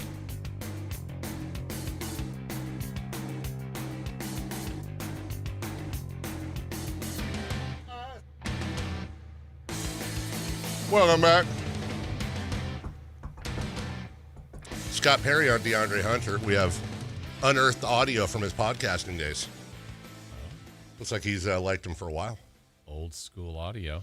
Old school audio. Sounds like a System of a Down song. Welcome back, Dave, Jason, Anthony, and for Chris Verlade. Hey, James Harden wants out. Yeah, this kind of came out of nowhere. No way. Kind of. No way. What? Yeah, well. And I've said before, if the Kings, in earnest, traded for James Harden, You're done. I was done. Yeah. Yeah, no. And by done, meaning like I'll wait till he's gone, please, and thank you. Like, just don't want him. Talk about vets. Like, yeah, I don't want him here. So you can't say like that. You know, I'm done with this team, and then I'm back with this team. Like when I say I'm done, it would be like temporarily. Like, I'm not watching the Kings when James Harden's on the team. I'll be back when he's gone, which he would be gone rather quickly, judging by James Harden and what he tends to do. Yeah, the Clippers are the hottest team in the league. And the story on everyone, the tip of their tongue, but James wants out. And that comes out a couple days before the deadline happens. The Cavs reportedly are interested. Yeah. Hey, add another guard. Sure. Where does Schroeder and Ellis fit in? Why not? Well, there is a scenario where I would be okay with the Kings trading for James Harden. And I'm doing this more as a thought. First off, it's not going to happen. But I'm doing this more as a thought exercise because I want us all to get used to how a rebuilding team should think and how Scott Perry should be thinking. Okay. So here's the trade I would do. Now, the Clippers, when it comes to draft capital, ain't great. Right. Ain't great because they're still paying off that Paul George trade. But they do have their 2030 first-round pick. So what I would do, and this does work, is I would trade the Clippers. I would acquire James Harden and John Collins, and I would give them Zach LaVine and DeMar DeRozan. And I get the 2030 first.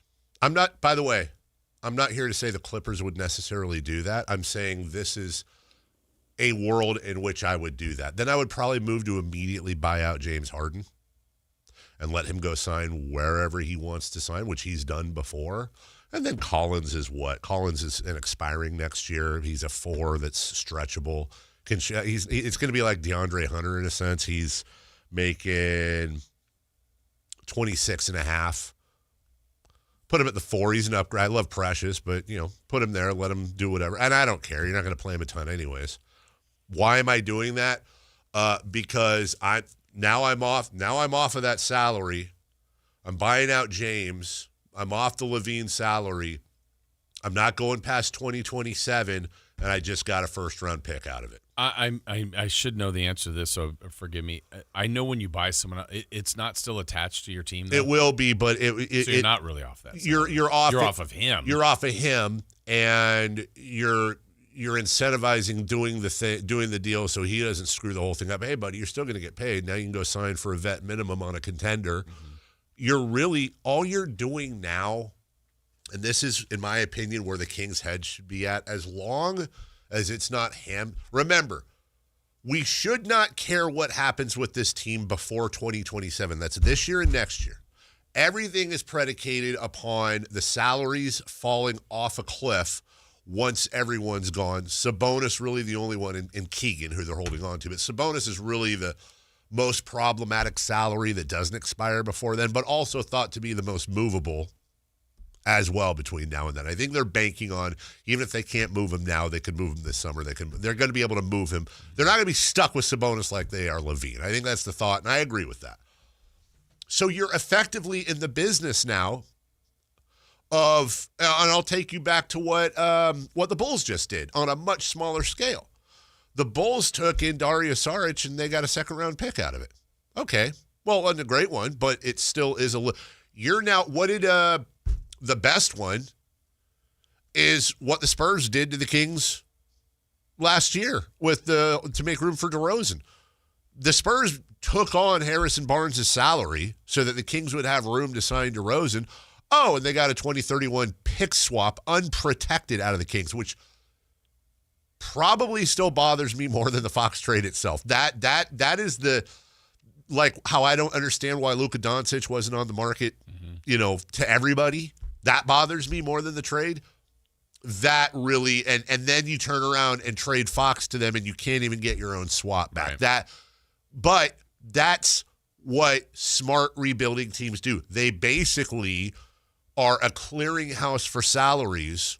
Hey, we'll take your guy, but you're going to throw some compensation in here. Oh, we have the room to take this guy in too, but we're going to take that young player. You're going to attach assets, and we're effectively, what the Kings would be doing here is they would be buying out James Harden in exchange for a 2030 Clippers draft pick. Yeah. First rounder. That's what you do, and that's a scenario where I'd be okay with making that trade. And hopefully James Harden would never play a minute for the team, and I'd be fine with that. Go sign somewhere else. I really don't know where he wants to go. I don't know. I mean, I don't think the Clippers can win a championship. I thought before the year that they had a team that might be able to do some damage. They're obviously playing better now. Yeah. But from, obviously starting his career in OKC to Houston to Brooklyn to Philly to, what does he want? The discussion is Cleveland, right? Yeah. It's the direct swap. You think that that's him, or do you think that that's the Clippers wanting Garland? Well, Garland's hurt right now. And I also keep thinking, look. Do you think this caught the Clippers by surprise, too? Because I don't know that the Clippers had any intentions of doing this. This is from Harden's camp, correct? Isn't it strange, though, that this happens so close to the trade deadline? Well, that's when you have to make the noise, right? Isn't it also a little bit strange that this happens not that long after perennial All-Star Kawhi Leonard was snubbed from the All-Star game? And James Harden. And it's at their own arena, the All-Star game is. I can't help but think there's something hinky going on here. And I'm not convinced it doesn't have anything to do with the Kawhi Leonard situation. I don't... What, the investigation? Is there something they know behind the scenes? Is there something imminently coming down? Because, Kawhi Leonard I don't think would be suspended. But is there some sort of hammer coming down? And, by the way, it would make perfect sense to not... Here's a scenario. The NBA is going to bring the hammer down on the Clippers and Steve Ballmer. They also know they're in a pickle right now because the All-Star game and all those festivities are going to be at Steve Ballmer's house in this brand new arena that they want to celebrate. If they were to bring that hammer down prior, it's going to put a dark cloud on the whole weekend. Yeah. It would make sense if that hammer's waiting to fall and those behind the scenes are starting to get an idea of what that hammer is going to entail. And what if this is James Harden's imitation of Wes Wilcox? What if it's a situation midseason where he and his camp know something is coming and they don't want to be a part of it and they want to go somewhere that they can be playing in April and possibly May, and maybe now is the time to jump ship? Because Kawhi can't jump ship. He's a part of the deal. It's going to follow him. Right. I think it's a little hinky. Yeah. And I'm not, Donnie conspiracy, but yeah, something's weird about it. There's Something stinks. something strange going on. Something's rotten in Denmark. Yeah. And also, the Clippers, on the other hand, don't have to move him. Nope.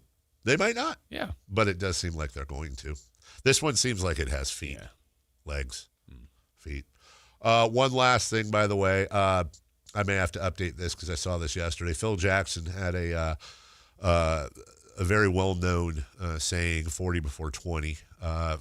His theory was in order to contend for a championship, you needed to win 40 games before you lost 20.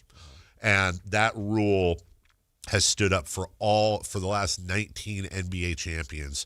The only exception would be the COVID year Milwaukee Bucks, and that was a funky thing anyways with less games.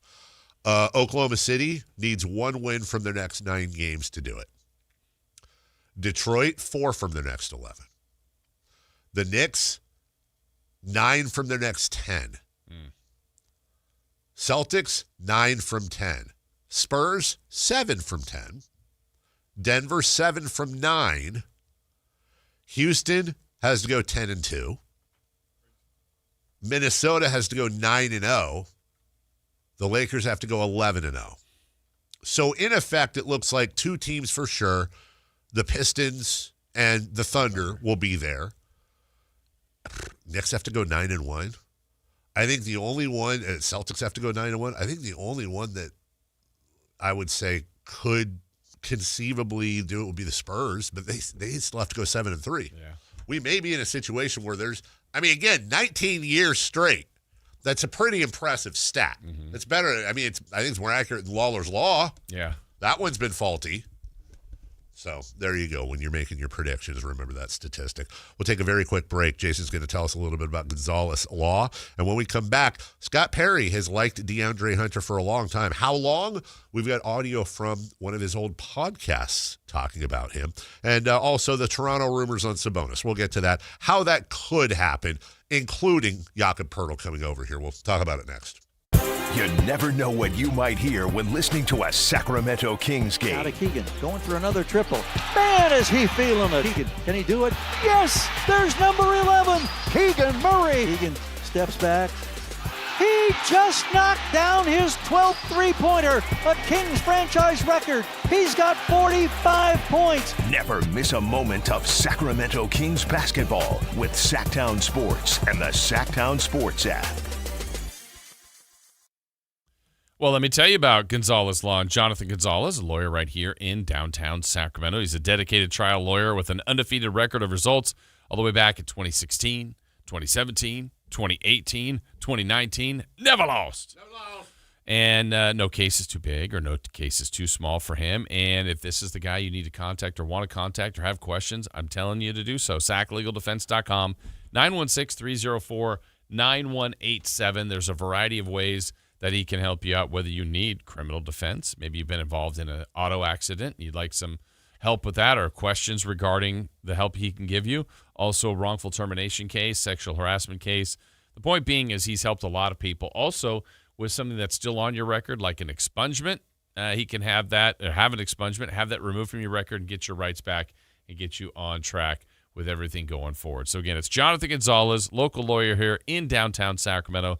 Gonzalez Law, SacLegalDefense.com, 916-304-9187. Why choose a Sleep Number smart bed? Can I make my site softer? Can I make my site firmer? Can we sleep cooler? Sleep Number does that. Cools up to 8 times faster and lets you choose your ideal comfort on either side. Your Sleep Number setting. Enjoy personalized comfort for better sleep night after night. And now, during our President's Day sale, take 50% off our limited edition bed. Shop now for a limited time. Only at a Sleep Number store or sleepnumber.com. Not sure how to tackle your taxes? Are you sweating the small print? You may be experiencing FOMO, the fear of messing up. The answer? using TurboTax on Intuit Credit Karma. They help you get your biggest refund, and then we help you do more with it, with a personalized plan designed to help you hit your money goals. It's time to take your taxes to the max. Start filing today in the Credit Karma app. Hurry in and save big during Honda's President's Day sales event at Folsom Lake Honda, your one-stop Honda shop. Hurry in and save on our best selection of new Hondas. Each is priced to sell now. Folsom Lake Honda is your one-stop Honda shop for great pricing on a giant selection of new CRVs, HRVs, Civics, and Accords with low finance and lease options. Plus, get an instant cash offer for your trade. Get to Folsom Lake Honda or go to FolsomLakeHonda.com. Folsom Lake Honda, yeah, your one-stop Honda shop.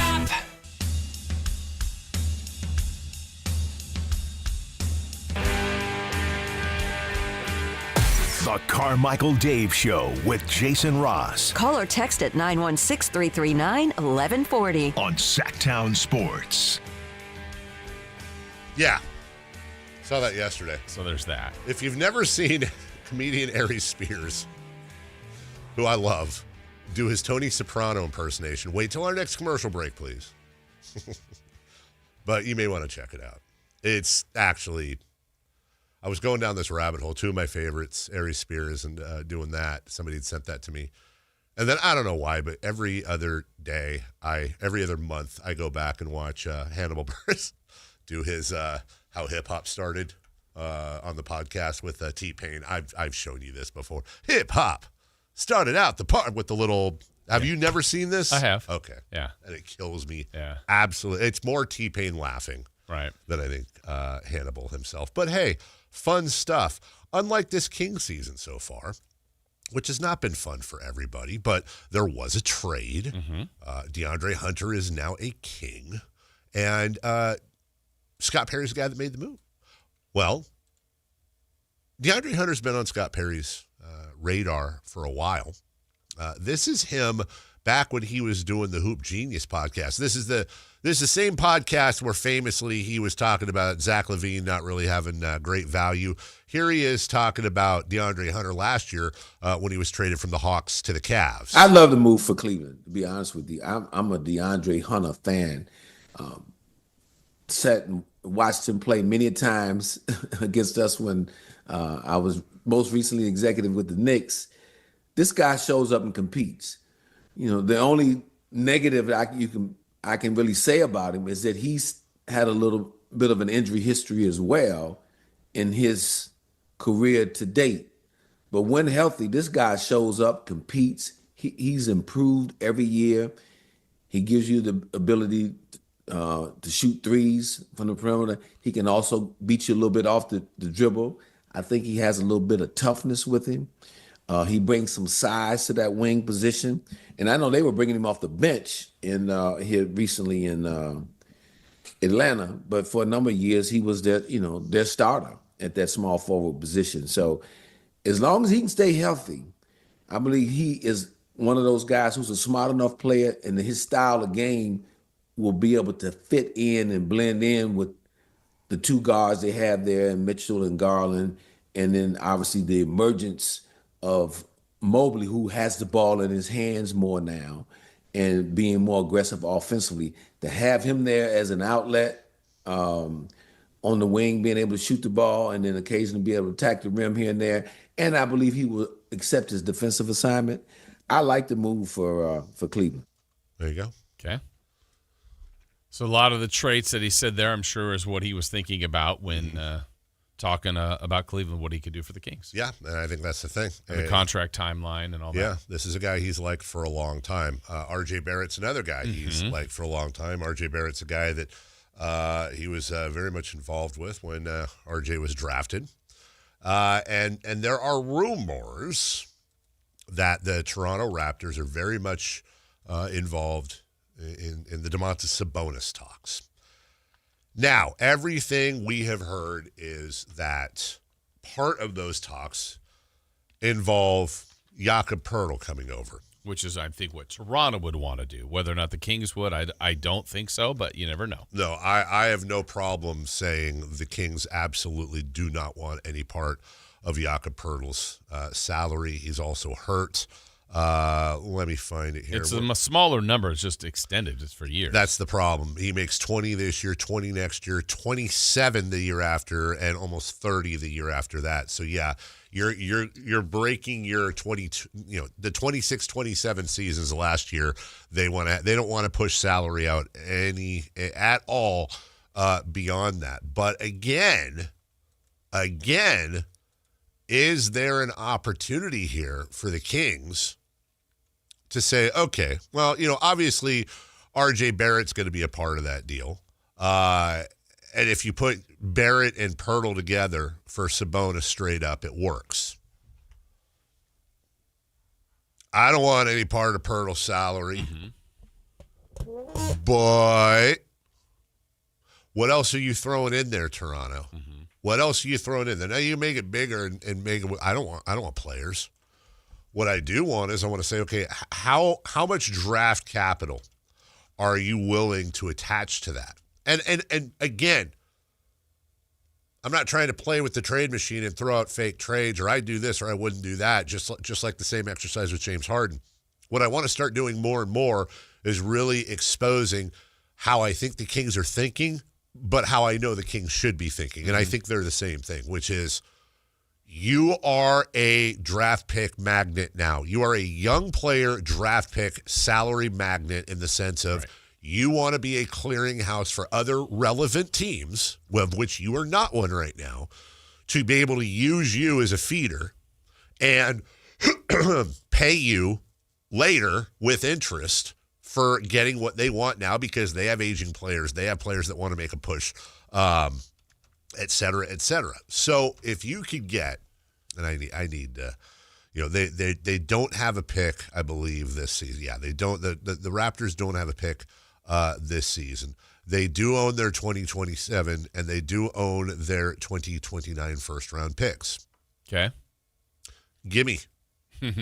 I'll give you Domantas Sabonis. You give me R.J. Barrett. Fine player. I'm not going crazy over him. What's his contract, by the way?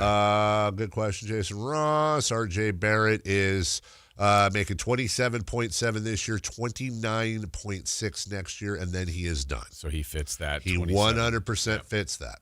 So, and by the way, let me just give you, R.J. Barrett is 25 years old. He'll be 26 in June.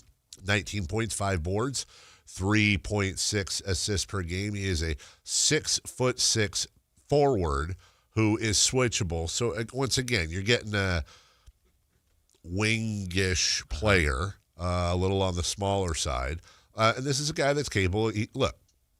He's a 25-4 guy at best. That plays sort of defense. I mean, he's not going to be a first teamer, but whatever. That's how I'm thinking, though. Okay. I don't want any part of Pirtle's contract, but also we're not talking about Zach LaVine's contract either.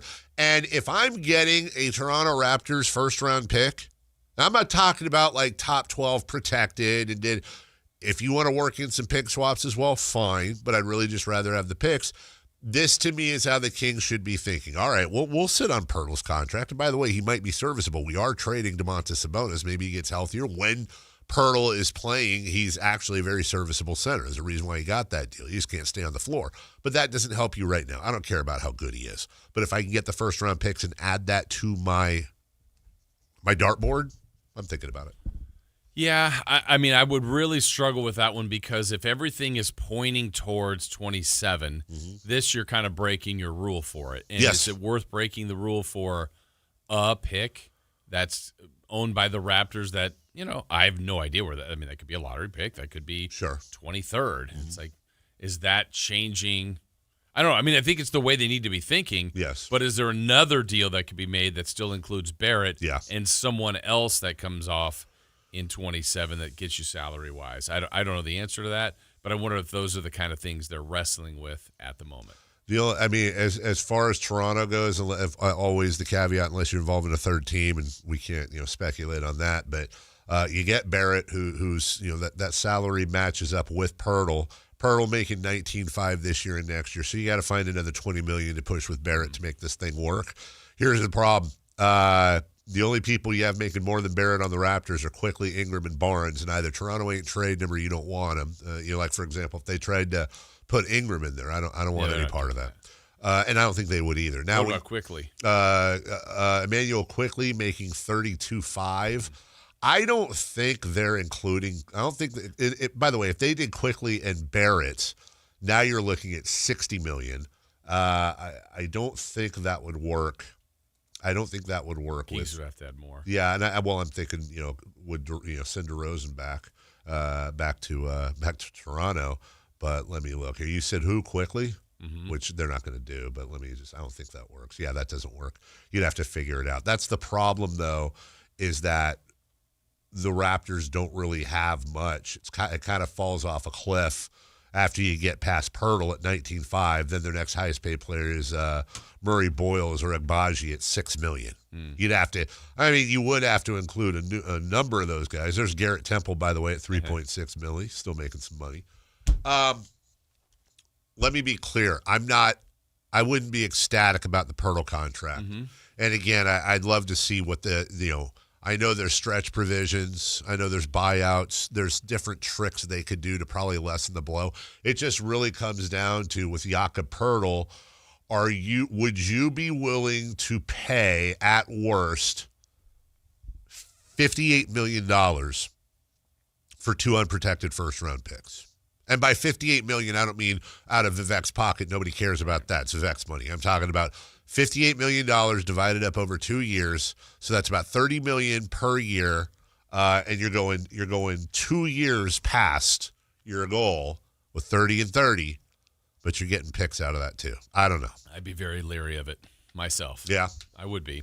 No. I don't blame you. I think this is how they. Yeah, they have to think about all these things and what can they do, and because I still think, is there not a world where I'm just going to pick up Kings pick third in the draft, finish 20 wins, go into next year as Sabonis still a featured player for this team? Why can't that be? It can. Yeah, in the end, when healthy, he's still a very good player. Very good player. I don't know if Sabonis wants that. You think he wants to leave? I want to be careful here because I don't know. Mm-hmm. And I don't want to. I love DeMontis Sabonis. Right. And I think he's a pro's pro. I am guessing, underlined all caps, guessing. Well, I'm guessing all the veterans are hating this season. I'm guessing that Domas wouldn't mind a trade to the right spot. I just. Yeah. He's probably more pulled by Napa than he is the team as far as staying here. Yeah. And I'm not saying that's a bad thing either. Right. Look, he's not 22 years old. He wants to play on a contender. And this isn't what he signed up for. It's not what any of these guys signed up for. I get it. These are human beings that just happen to make a lot of money. I don't think he'd hate a trade. But what I don't want is Dave says DeMontis. No, I don't know that, but it's just natural. My natural psychology. I would believe that too. Yeah. We'll take a break when we come back. All right, let's just look overall at the current status of your Sacramento Kings as well. Worst record in the NBA. Ugh. Do we expect any more trades? And where are we looking at next year? We'll take our first preview of next season coming up right after this. This is Bill Cartwright. Join us Thursday, February 5th at the Golden One Center for the Sacramento Sports Hall of Fame celebration. This is the story of the One. As a safety manager at a manufacturing plant, he does everything he can to keep his coworkers safe. From finding ways to reduce risks to keeping safety supplies in stock. And for that, he relies on Grainger. Grainger offers a broad range of quality products and next-day delivery, so he can always play it safe. Call 1-800-GRAINGER, click Grainger.com, or just stop by. Grainger, for the ones who get it done. Big tax changes this year could mean a bigger refund, and Jackson Hewitt knows how to get you your biggest. You'll get $100 just to try us. That won't make you filthy rich, but definitely gas plus groceries rich. And since we know all the new tax codes, you could get thousands back, which would make you low-key loaded. Or at least wealthy adjacent? Go with our trusted pros and get $100 to switch. Rest easy. Jackson Hewitt's got your taxes. Guaranteed. Limited time offer for new clients. Participating locations only. Details at jacksonhewitt.com. With Progressive's Name Your Price tool, you can choose the best coverage option for you. Because you know you. Like, you know that hiking isn't for you. Sure, it sounds nice to be in nature while exercising, but that's what a gym and houseplants are for. I mean, you don't even like walking upstairs. So why would you walk up a hill for miles? To what, end up high in the air? Come on, you know you're scared of heights. Only you know you. So get coverage options within your budget with Progressive's Name Your Price tool. Progressive Casualty Insurance Company and affiliates. Pricing coverage match limited by state law. Golf to Go is brought to you by the Hagen Oaks Golf Super Shop. Here's Frank LaRosa. How far do you hit your 7-iron? The answers will tell you which tees to play, according to Josh Sens in Golf Magazine. Deep down, you know you shouldn't be playing from the tips, but it's common for golfers to play from too far back. Aside from higher scores, rounds become a grind and golf becomes much less fun. After several years of research, the USGA unveiled a new data-driven offering to find the proper tees called Best Tees. If you know how far you hit your 7-iron, Best Tees will tell you which tee boxes to play. A typical male golfer should be playing from 6,100 yards and a typical female golfer from 4,400 yards. Most players have a good idea of their 7-iron distance, with average male's distance of 138 yards and average females of 100 yards. Throw out the occasional perfect shot, which travels more than those distances, and concentrate on your average. This will allow you to reach the vicinity of most greens in regulation and let you hit a variety of clubs on approach shots. Leave your ego at home and give it a chance. You'll have more fun. That's your Golf to Go. I'm Frank LaRosa. At Stockton Honda, we know how to honor a great deal. Like right now during our President's Day sales event. Whether you're shopping new or pre-owned, you can find star-spangled savings on some of our best models. Why not stop in today and see for yourself? Come celebrate at Stockton Honda and get huge savings on our giant selection, plus top dollar for your trade. Anytime, anywhere, it's all here. StocktonHonda.com. KHTK HD1 Sacramento, KYMX HD3 Sacramento. From the Power Business Technology Toshiba Studios. This is Sactown Sports 1140. The Carmichael Dave Show. He's on the microphone when he's not on the microphone. He's playing a song, and when he's not playing a song, he's on the microphone, and then boom! With Jason Ross. No, he didn't. Yes, he did. Call or text at 916-339-1140. It's the Carmichael Dave Show with Jason Ross on Sactown Sports.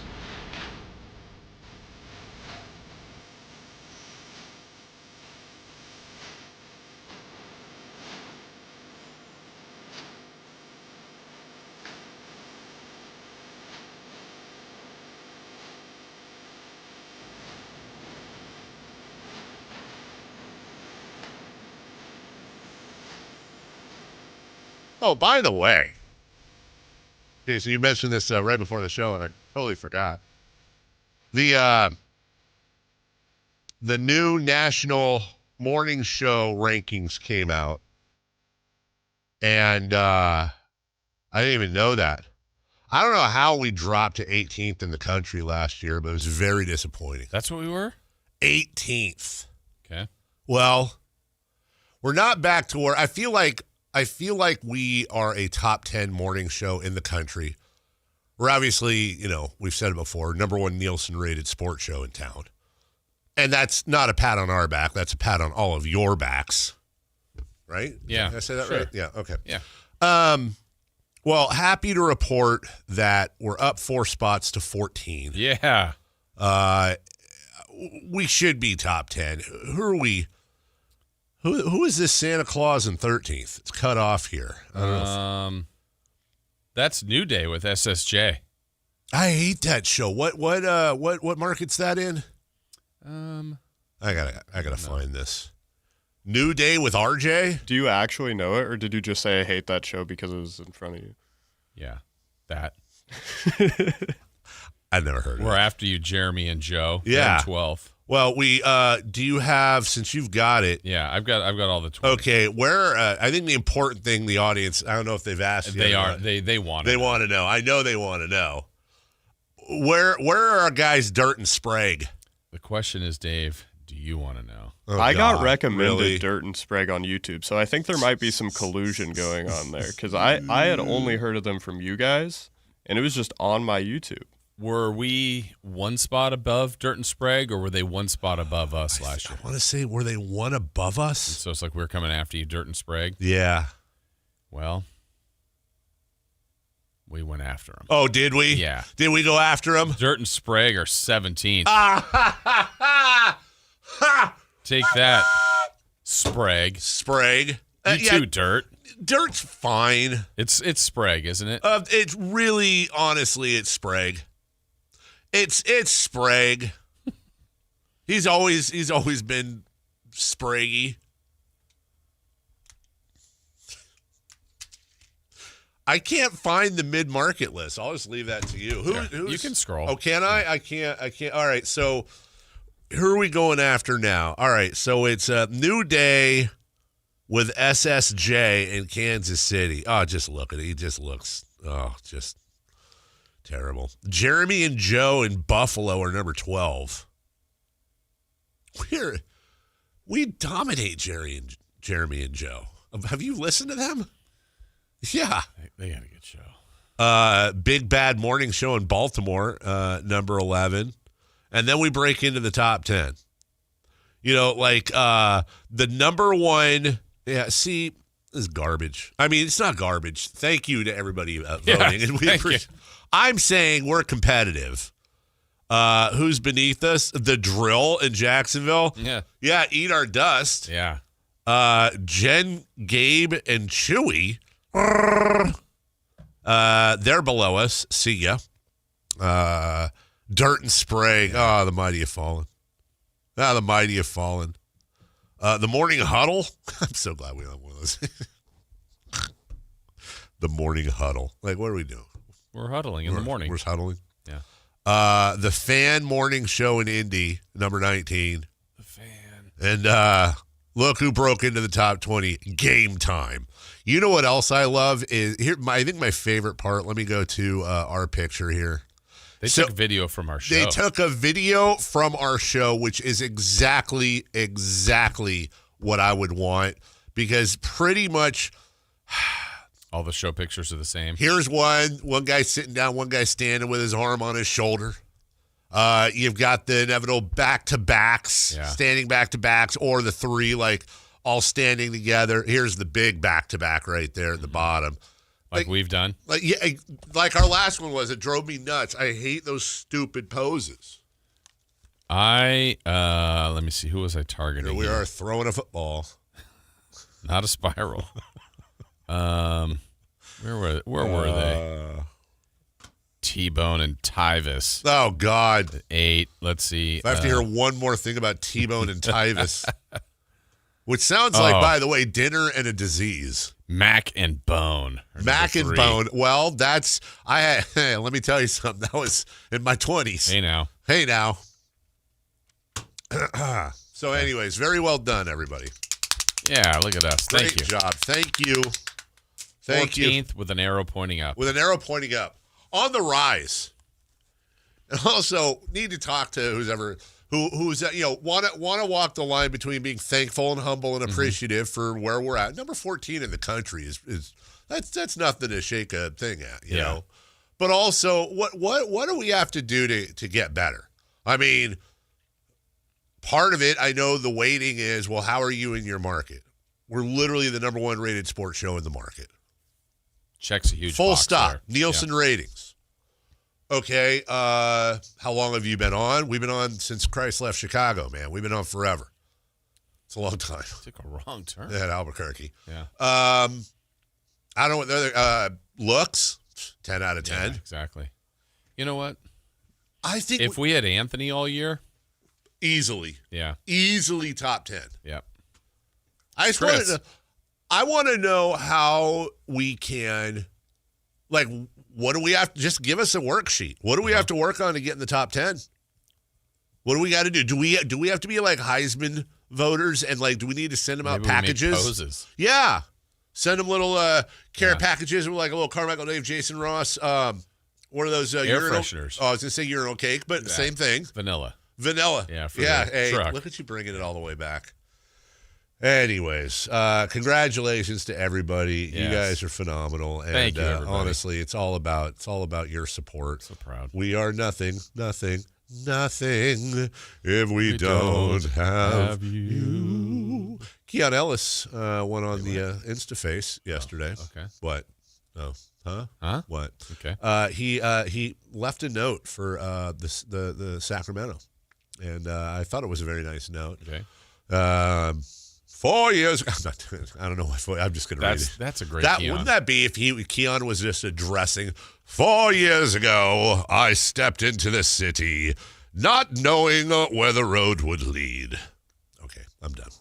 From day one, you welcomed me with belief, energy, and a love that never wavered. Playing in front of you taught me what loyalty really looks like.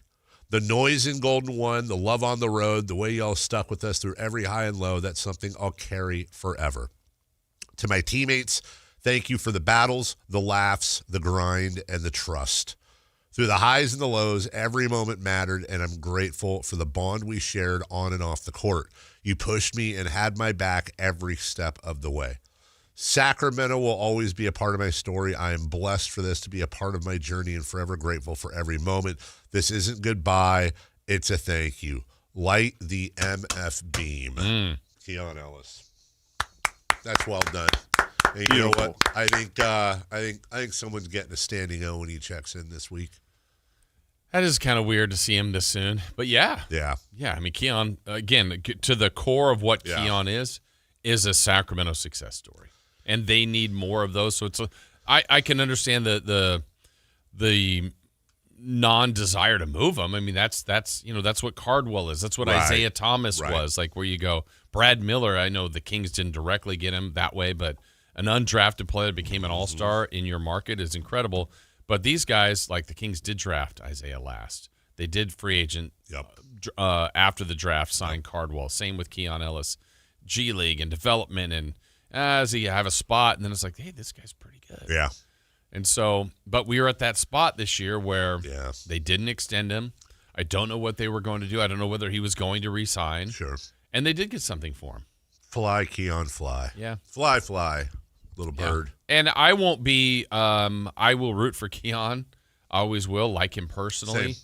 But I'm really curious, Dave, about what he will do in Cleveland, and even let's just pretend they are going after James Harden, which that's the rumors. Like that's potentially another high volume guard. Like where I don't know where Keon fits. I can visualize him being utilized in a defensive role in the playoffs. But like on the everyday, I feel like he's kind of slid right back into like that fifth guard on Cleveland. I don't know how much he's going to play. But you know, we have all the respect in the world for him, and we wish him nothing but the best. And you share that, right? Yeah. How well do you wish him? Oh, I do. Like I won't hate watch. Like if he's thriving in the postseason, that's fine. Like what if he does? Like isn't there? Like I wish like him if he's amazing, like that. Then I'll say the Kings missed. Okay. Yeah. Like I want him to do great. Yeah. Like Fox going like that is not he's great. No. Fox is a great player. I still don't know what Keon is. I don't either. And I'm like I admit that I struggle with this. It's like. I want him to be healthy. I want him to be happy. I want him to do well as a human being. I really do. I just don't know if there's like a limit to how well I want him to do on another team. Yeah, I don't want to have like, that. Right. You were wondering now about the front office and the decision making. But I feel like, and this is where you go. I appreciate what fans think of him, but sometimes I think fans have way overvalued him. But then I also go, well, wait, careful here. He is a good. Like it's somewhere in between, but. Like, to the core, he's not a ball handler. Yeah. He's an efficient shooter. I think he's kind of a 3 or finisher. There's not a lot of mid-range to him. But defensively and the deflections and the plays, he can change some sequences and change some plays. It's, I don't know where he's – in a positionless sport, I don't really know what position he is. Yeah. I think he's an off-ball – like he's a 2. But he's not like your traditional catch and shoot 2 guard coming off of screens. He's almost like a specialist, but he's a good one. Do you think he'd fit in on a team that aspired to play positionless basketball? Could. Could. Yeah. I wish him all the best. Absolutely. But it would be easier if he didn't do that great. And I think, as a bad human, I think we are realizing this now more than ever across the league about contracts and the aprons and all the stuff we've been talking about for a while. I think Keon's biggest value right now is that he's a free agent. And his contract's very affordable. Yes. So, for example, if Keon was making, I don't know, $7 million a year, which isn't a ton in the grand scheme of things, but had 3 years left, I don't think there's that big of a market for him. Well, but we saw the proof of that. Yeah, but he doesn't have that contract. No. He is a free agent. Maybe are the Cavs renting him? Are the Cavs going to extend him? Are the Cavs taking a look and go, yeah, we'll probably re-sign? Like, what's his value? And then I think if he does get a 3-year, $21 million, I just think he's less coveted around the league because of the more of a specialist role that he is. I think. Now, that's my read. I could be dead wrong on that. I don't think you are. I don't think you are. I think ultimately we're going to see some. I think Keon will probably end up being very much Davion Mitchell-y.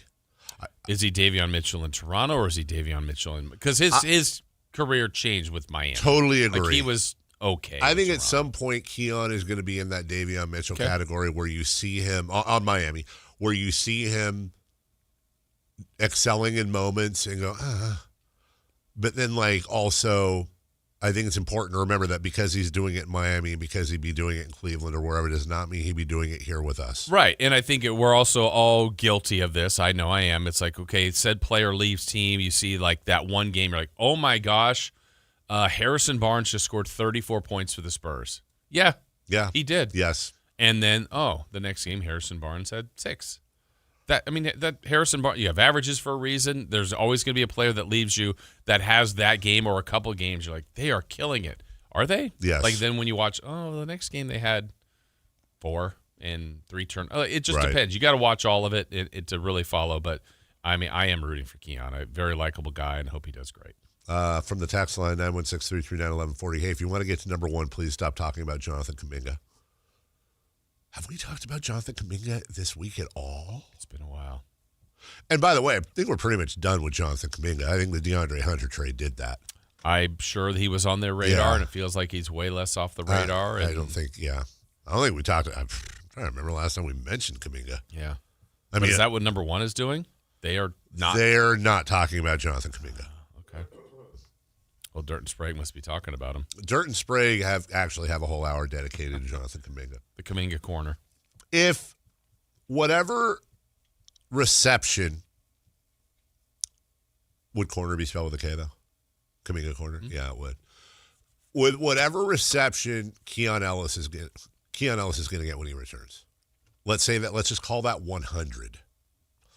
What will Schroeder's reception be if you had to guess? 34. Okay, 34. If Keon's is 100, Schroeder will get about a third of that. I feel like, okay, I'm trying to put myself as a fan. It's Saturday, right? The Cavs are here? Yeah. So Moak's good. Moak's great at just kind of helping push along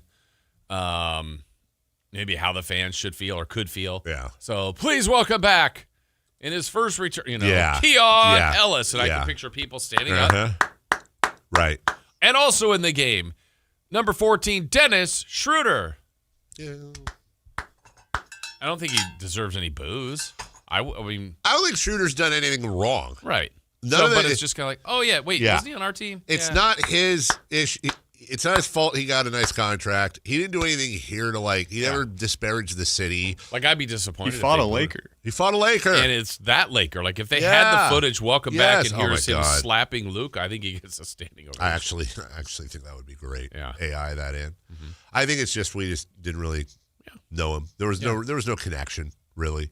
But wish him nothing but the best. As a matter of fact, he was speaking to Cavs media yesterday, and just a couple things here on the trade, how he found out all that. The first reaction of the trade, it was, at first I was thinking about my family, of course. They live with me here, and we've been through it a little bit already, last season especially. So I was, of course, thinking about them. My second thought was the house, the moving part, or the furniture we have here to bring to Cleveland. And my third thought was to, be excited about the new team, the new opportunity, because they compete every single game and they want to win. I found out while I was in Washington, D.C. A day before we arrived in Washington. We had the game the next day. I was in bed, and then I got a call from BJ Armstrong, and I knew it was coming too. You hear the outside noise all the time, and the change wasn't really surprising. But I heard or found out in the hotel. Hey, first off, you found out from us in a normal way. Right. That's not social awesome. media. There we go. Great job. Not in the airport. We're on the right track. Not in the airport. Yeah, exactly. He's been through it a lot. I was looking through all the teams he's played for, but gosh, the logistics. Like, I think about, I haven't moved in years, but like in college, every year you're moving or a different apartment or whatever. I mean, just something as funny as what he said the other day where he's like, well, I was thinking then about my furniture and moving it to Cleveland. Like, do you just start over? Or it's like, no, I really liked that couch set that we have. I don't know that I could find that in Cleveland. I mean, and then, or if you don't. Well, you can buy a house in Cleveland for the price of a VCR. Like, there's. But it's just still furnished. And but maybe you love, like, this has gone with me everywhere. Right. Now it's like, I literally have to move it. It's just. No. Okay. Stink. First off, you're 1,000% correct. I honestly, he says his family. I'm assuming he has a wife and kids. I honestly don't know. Okay. So, by the way, Dennis Schroeder is the second most traded player in NBA history behind former King Trevor Ariza. But if you just go from the start of last NBA season, wasn't he was a Warrior? No, he was a Net to the Warriors, to the Pistons, to the Kings, to the Cavs in probably a year and a half. Yeah, Net, Warrior, Piston, King since the start of last season. And which one is the most amount of games? Kings? Kings with 40. He played 23 for Brooklyn, then 24 for Golden State, then 28 for Detroit. Wow. And then this year he played 40. But, I mean, how do you... And then before that, by the way, he was in Brooklyn the year before, but also was traded midseason from Toronto, then the Lakers, the Rockets, the Celtics, the Lakers, the Thunder, and then his first. How Atlanta. Weird is it? His first 5 years he played in Atlanta. He's like, I don't know anything about being traded. Yeah, what's this being traded thing about? But just the logistics, right? Family. Hold on, by the way. Yeah. Spent almost the entire summer at Eurobasket playing for Germany. Yeah. So, like, he ain't home a lot. Yeah. So I 100% hear you, and you're right. The human aspect. Hey, wife, sorry if you made any friends. We're going to Cleveland in February. Yay, Cleveland in February. I don't know how old his kids are.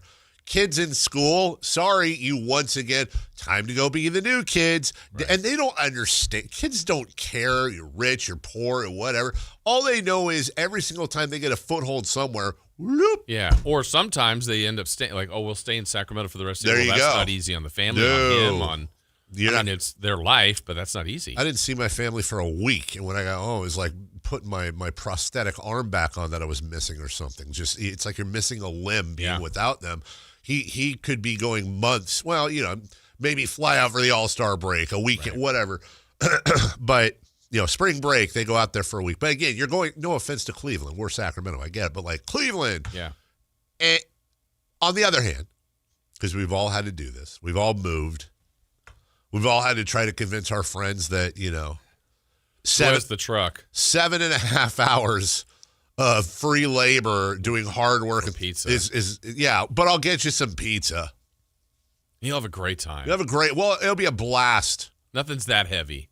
Oh my gosh. You have the heaviest couch ever. I was thinking about this the other day. Like, I am now moved beyond like my moving help days. Like I'm just, it's going to hurt. I'm not doing it. Right. Back will go out. Nope. But with Schroeder, his thing is like, okay, we're going. You got everything, Bob? Yeah, I got everything. And then Bob, the agent or his manager, is now taking care of all Dennis has to do is hop on the private plane in his sweats and fly to Cleveland and check into the Marriott Regional Four Seasons Cafe Hotel, and he's dialed. And then, here's a list of homes. Would you like to have one of these? Yeah, I'll take that one. Okay, we'll have all your stuff moved in by Friday. I mean, it's still a pain. It is still a pain. Still a pain. Still a pain. Yeah. Well, our thoughts with Dennis Schroeder. I mean, are you agreeing on the ovations for Keon versus Schroeder? Yes. Keon gets a I think Keon is going to get a very good ovation. Yeah. Like Mike Brown was just recently. He got a really nice one. Yeah. I think Keon is going to get a very, very good ovation. He should. And he should. He deserves it. Yeah, he deserves it. Success story. Actually, this is a great question from the 209. Do you think Dennis actually has movers contracted? Probably does. Honestly, I think. Oh, does he have like a punch card? Where, like every 5 moves, get your one 6th move free? I mean, what a deal if he signed up for that. If he had the foresight. Absolute deal. It's like, yep, one last one. This one's free. That's it. Punch the card. And I get a Subway sandwich. Yes. I wonder if the NBA has like contracted movers that like they what if there's like I've got to ask next time we're talking to one of the players, is there like a little like NBA blue book like the media has for certain, but it's like business there, business opportunity. Yeah, 100%. We move professional athletes. We will move, and then here's a list of our approved. This has to exist, but oh my God, this is a rabbit hole. Like, do they have like realtors in every city that specifically work with NBA players that pay? Because you got to think, in order to get into that book, you gotta pay to get in or give some crazy discount. Movers, caterers, schools, whatever. Welcome to Sacramento. Here's your welcome. Is that something the team provides? Like, do the Kings? This also comes with a free golf. Like, you figure out what each kind of individual or family likes. If it's a family, and then you're like, all right, we'll present them this package. I wonder if the team has like a person that does that for a living. Sure like, do. Oh, DeAndre Hunter's coming. Okay, what? Okay, he has by the way, I don't know this, but he has a 5-year-old and a 4-year-old, and they're into SpongeBob. And then well, let's get him a couple of SpongeBob Kings jerseys, and then here's some passes to the miniature golf laser tag he plays, whatever. His wife is into, so here's a box of, and then here's our team approved realtor. That's interesting. I wonder if there are welcome, because then you think like that's where free agents and players are like, they really do things classy there. Yeah, they took care of us. Yeah, they really took care of us. And made the move really. I would recommend 5 stars. Hey, we'll take a break when we come back. We figured it out. We figured it all out. I'm gonna make a call on this. By the way, I really do want. This is fun stuff. When you what is the welcome package? Now, if I don't follow up, like if you don't hear me bring this back up again in a few days or whatever, it's because maybe it's not that great. But I have a feeling maybe there's something good about it. Give the people what they want. Oh, hold on. I know we got a break here, but I just got this. Okay, this is from somebody that would know. Teams do have an individual that does exactly that. Yeah, I figured. But a lot of agencies, so I'm assuming like agencies, have a staff that does it because the player doesn't want the team all in his business. And then this person actually gave me the name of the person that does that for the Kings, who I know I'll keep that person. Let's just say this person is exactly who I think would be very good at this job. So the Kings obviously doing it right. We'll take a break. When we come back, 4 Down Territory, halftime show or commercials, what's the bigger deal for you? Build your perfect Super Bowl broadcast booth. Before we break, I thought about this question. Is this all-time or current? However you want to do it. Okay. That's the answer I was hoping you'd give me, and much more. It's a Super Bowl themed 4 Down Territory next. The San Francisco 49ers play on Sactown Sports 1140. Touchdown 49ers! every game on your #1 sports station. Don't miss the action on your local sports leader. Sactown Sports 1140. Hey, this is Greg Papa. Are you working through a major insurance claim? Sunpoint Public Adjusters can help. Sunpoint prepares, presents, and negotiates your claim with the insurance company, working only for you, making sure you get everything you're entitled to, not what just some adjuster working for an insurance company thinks you should get. Call Sunpoint today at 888-247-7865 or contact us at sunpoint.us. Sunpoint Public Adjusters, the gold standard in public adjusting. License number 2N14884. Join Sactown Sports downtown before every Kings game and pick up an In-Shape Fitness Kings Rally Towel while supplies last. If you walk, lift, stretch, or sweat, you belong. Start the year strong and join today at InShape.com. It's President's Day sale time at Big O Tires. Now through February 22nd, buy 3 tires, get 1 free on 4 select in-stock Big O brand tires with installation purchase. Plus, you'll get our industry-leading ProTech Plus warranty for free. Disposal fees extra that go with other offers. See Big O dealer for pricing. Guys, your testosterone level impacts your energy, drive, weight, hair loss, and even ED. Revive Men's Health Sacramento will check your T level for free. For your free T level check, exam, and consultation, call 916-277-8599 or visit revivemenshealth.com. Country in the Park is back. May 8th and 9th at Cal Expo. Miranda Lambert, John Party,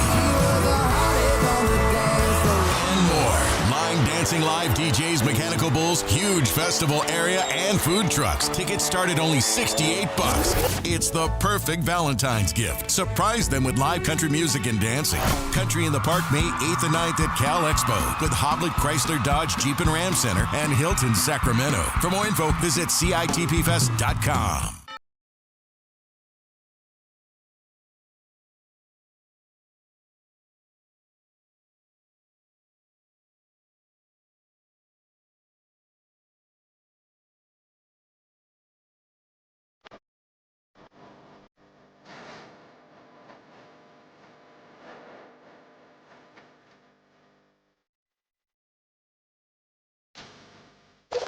Waking you up with the best in local sports. They just make it interesting, you know? It's the Carmichael Dave Show with Jason Ross on Sactown Sports. All right, 4 Down territory coming your way here in just a moment as we continue to roll on here on this Tuesday morning. As the Sacramento Kings, we have to wait one more day, just one more, so the Kings finally return home. Be in action tomorrow night. What we believe will be the debut of the new King, DeAndre Hunter. Will there be another trade between now and then, or even the next day? We're down to Thursday is the deadline. I don't know. Oh. Why are you asking? I don't know. We're trying to move up. 14. It's not easy. From the 408, I know a guy with a moving company that helped Hassan Whiteside move from Sacramento to Utah. He never helped another player, though. Not sure how Whiteside found his company. Oh, okay. But his fingers do the walking. Yeah. From the 916, yes, they do have approved realtors that the NBA works with. A buddy of mine is trying to get into that system. Can you imagine that? Imagine that. How great would that be to be an approved realtor? You just, oh, hey, here's a constant list of individuals that want $2 to $10 million houses. Here's your commission. Yeah. I've thought before about opening up a realty company in town. You did? Dude, those people make bank. They do. I think Carmichael Dave Realty would be fun. You just drive people What around. would be the hook? How would you hook me as a client? Free popcorn. And free popcorn maker. Yeah. You know what always works for me? Because we like to go look at open houses in our area. Like, we're not looking, but it's like, just see how what it looks like. With you. How that costs this much? What's our house Yep. worth? When you walk in and they've made cookies. It's like, one, they're offering. That's but it fantastic. Smells great. That's fantastic. That's such a good move. Ooh. That is such a good move. Yeah. So you're offering people cookies, Yes. but it smells like they were made in the house. Smells and they like smell home. great. Yep. I could live here. Yeah. There's cookies. It's really good move. I'd offer popcorn, Popcorn is butter. a good scent too. Yes. So. My cards would have like me holding keys on a ladder. Like, here you go. First down, please. Bigger deal to you, Super Bowl halftime show or Super Bowl commercials? The funny thing is, when I saw this question, Jason, I went, God, that's a good question. And you know what the best answer I can give you is? I'll tell you after the Super Bowl. Because it's... So not going in, you don't have a preconceived... I love them both. And there are some times where I find I come out and I go, you know what? The commercials were fine, but man, that halftime show was amazing. And then there's times... It's completely flipped. Halftime show was fine. But did you see, what is it, Puppy Monkey Baby or Spuds McKenzie or the Bud Bowl? Like, how great was that? And I'm actively trying. I think there's one out. I've not seen one. Yeah, I am actively, like, they're popping up on Twitter. I'm like, I don't want to see it. I will wait. And then I'll be at the Super Bowl party with my friends this Sunday, and I'll have waited for all the commercials, and then there's going to be some girl there that's going to yammer over the commercial the whole time, telling some story I don't want to hear. Yeah, some girl. Some girl. I say that because it literally will be, and I'm not being sexist. I know the absolute person that's going to do this. Guilty every time. Every single, like, almost impressive that she knows when I need to hear the thing that I'm waiting to hear, and then it's story time. By the way, I've heard the story at least twice. Also, not a great story. And also, like, I can only active listen to you for so long. Like, yep. Oh, really? And then what did you say? Yeah. The answer is yes. Yeah, that's actually a good answer as far as it is kind of a year-to-year thing. I guess overall, to me, it's probably a lean towards the commercials because, one, there's literally more of them. Yes. But every once in a while, like, oh, I'm really excited for this halftime show. And the other kind I like you said, like, I didn't really have an expectation for the halftime show, but I went, wow, what a halftime show. Right. Or sometimes, like, kind of wasn't that excited for it, and it was just meh. So, I guess my answer would be the commercials, but you're probably right. It's more of like it's a year-to-year. Like, I kind of go in looking forward to both, and then whichever one is better, I'm higher on that. I'm going to watch the halftime show. I've said before, I know Bad Bunny is Happy Gilmore's caddy. Yeah. Like, that's how But it's the cameos. Who's coming in? Exactly. Who else helps Green out? Day will be there. I Really? wonder. Yeah. Oh, I didn't know that. I think I'm right. Green Day is going to be opening or doing something there. Which, by the way, my only criticism of it being Bad Bunny at halftime has literally nothing to do with Bad Bunny and all this other stuff going on. My thing, and I felt this way 10 years ago, like, you couldn't have done, like, okay, here's a halftime show for you. How about Green Day in a perfect world? Green Day, Huey Lewis, Metallica, and then, oh my God, who's this?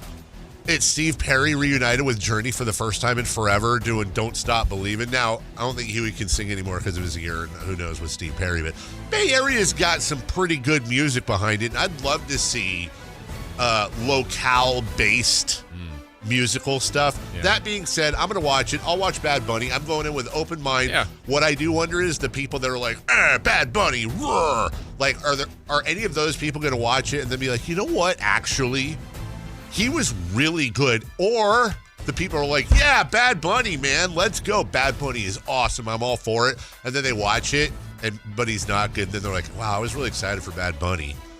Everybody, I think, has to stay thinking what they think right now. Nobody's allowed to change their mind. Pre-performance. I'm going in with an open mind. I'm going to give you my unadulterated, unfiltered halftime show rating going in. Everyone is at a 5 right now. So maybe he'll be good, Bunny. Maybe he will be good, Bunny. I don't want him to be bad. I just don't want him to be boring, Bunny. Be excited, Bunny. Yeah. Hey, second down. Build your perfect Super Bowl broadcast booth. Play-by-play analyst and sideline reporter. So because you said the thing that you said, this is incredibly easier for me. If it's an all-time, it's very, very simple. Give me Pat Summerall. Give me John Madden. That is my booth. And then sidelines a little bit. Give me Aaron Andrews. I mean, whatever. Aaron Andrews, fine. Pam Oliver's fine. I'm fine with all that. But really, it's just give me, with apologies to, I don't know, Cosell, Buck, whoever. That was my growing up was Madden Summerall. I'll do that. I'm going to morph past and present. I'm a big fan of Mike Tirico. I Love think he's Tirico. Really good. Love him. So I think I'd have Tirico in there. There's other guys that don't get as much attention as him that I think are really good too, but I would go Tirico. I probably would put Madden in there. I think there's a entertainment and obviously a football knowledge there, and just I wonder how he would stand out now. I think he would, but I just would go Tirico, Madden, and sideline. Tom Rinaldi is a great storyteller. That's a great I pull. feel like he can make you cry all the time. He would be. I'd probably have him on one sideline, and someone like I don't know, Lisa Salter or something. She's pretty good. I don't really have. Maybe I'm trying to think of the past. What about Jim Gray? Third down. Jim Gray is definitely one of the sideline reporters of all time. He is. He did it. Third down. If you were given a chance to be at the Super Bowl, but it required you to be a referee, would you do it? Would you be hidden and just not make an important call? Okay, the spirit of the question is like, okay, you're going to the game, but you're working. Yeah, you're like the ref. Like I don't. Yeah, and I'm gonna push aside the fact that I don't want to go to. I have no interest in going to the Super Bowl, and you know that. But let's just say you're on the field. You're in the action. You could tell the story later. Yeah, I was a referee. I will tell you the one thing I could do as a referee. What's that? The one thing, put me underneath. Sure. The uprights. Sure. And look up. And I could be the guy. It's one of those. It's like. Then I look over to my buddy. Yeah. Why do they look at each other? The guy who's closest should have the better. And they're looking back, and then I'm. Worst case scenario, I get overruled. There has been one. I can't remember. There's a picture of this one where like they look, and then the one guy goes this, the other guy does that. That's. Can you review that? I don't know. I think you can. I think, but if it's one of those that's over the top, how do you know? And if only we had some sort of technology where maybe like a laser could point up from the invisible laser, and then we'd be able to tell whether or not the ball crossed the laser. I mean, if only that existed. Why not make the poles higher? Poles. I think you make the poles infinity, like 400 feet high. Let's change the rules. To what? Just you can go over it. Yeah, you can go over it. You can go over it. But it's like, is it on the outer edge? Yeah. It's always in if it goes over it. You kicked it really high. Good job. That referee doesn't just hang out down there. They got another option. I feel like I could slack off enough to where. Hey, number 19. Yeah, like get it together. You know what else I could do? I could hold the first down marker, the chain gang, and just walk with it. Yeah, I could do you're that. A ref. But I couldn't be like holding.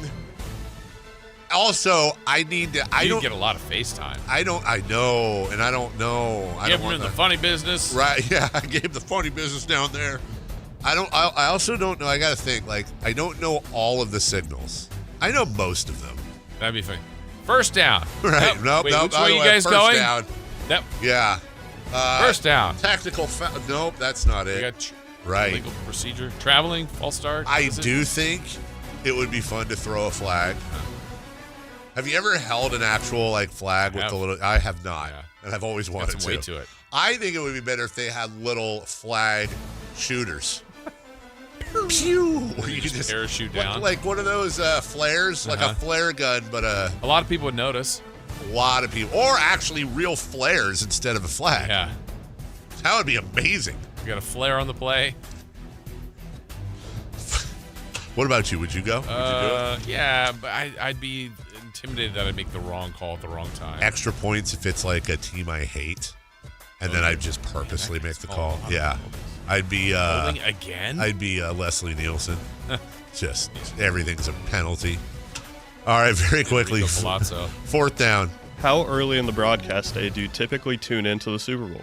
Moment I wake up and get ready, I turn on the TVs. Seriously? It's like background? It's like a holiday. It's just background. I'll generally in maybe different rooms. It's almost a tradition. I'll turn on every TV we have that's going to be viewed in the house downstairs. I do. And generally I'll put them on different whatever. But there's always one. Now that they show like past Puppy Bowls, there's always one on Puppy Bowl. We have a Puppy Bowl. When we're hosting a Super Bowl party, there's always like that kids and people who don't care. I sequester my rooms. There's the main room that people want to watch the game in. And it's understood, shut your face. Yeah. Then there's the room where it's like the casual, I like the commercials and the halftime show, and we're going to talk about reality shows. And then there's the kid area, which has the video games and stuff, and Puppy Bowl. Okay. And everyone knows, look, you do whatever you want, just go to the appropriate room, please. You can't cross rooms.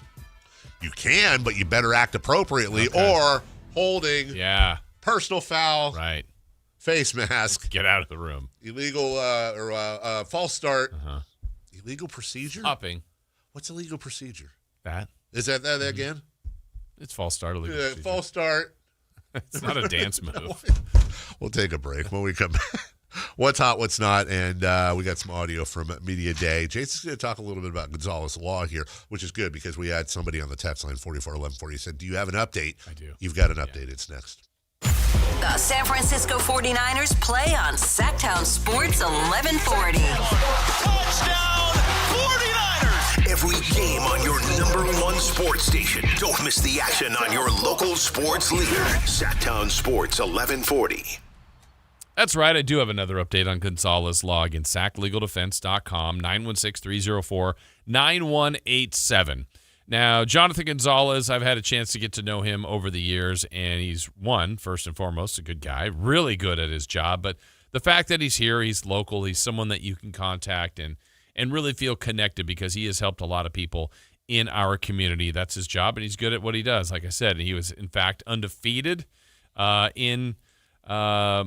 has an undefeated record, I should say, of results as a dedicated trial lawyer back in 2016, 2017, 2018, 2019.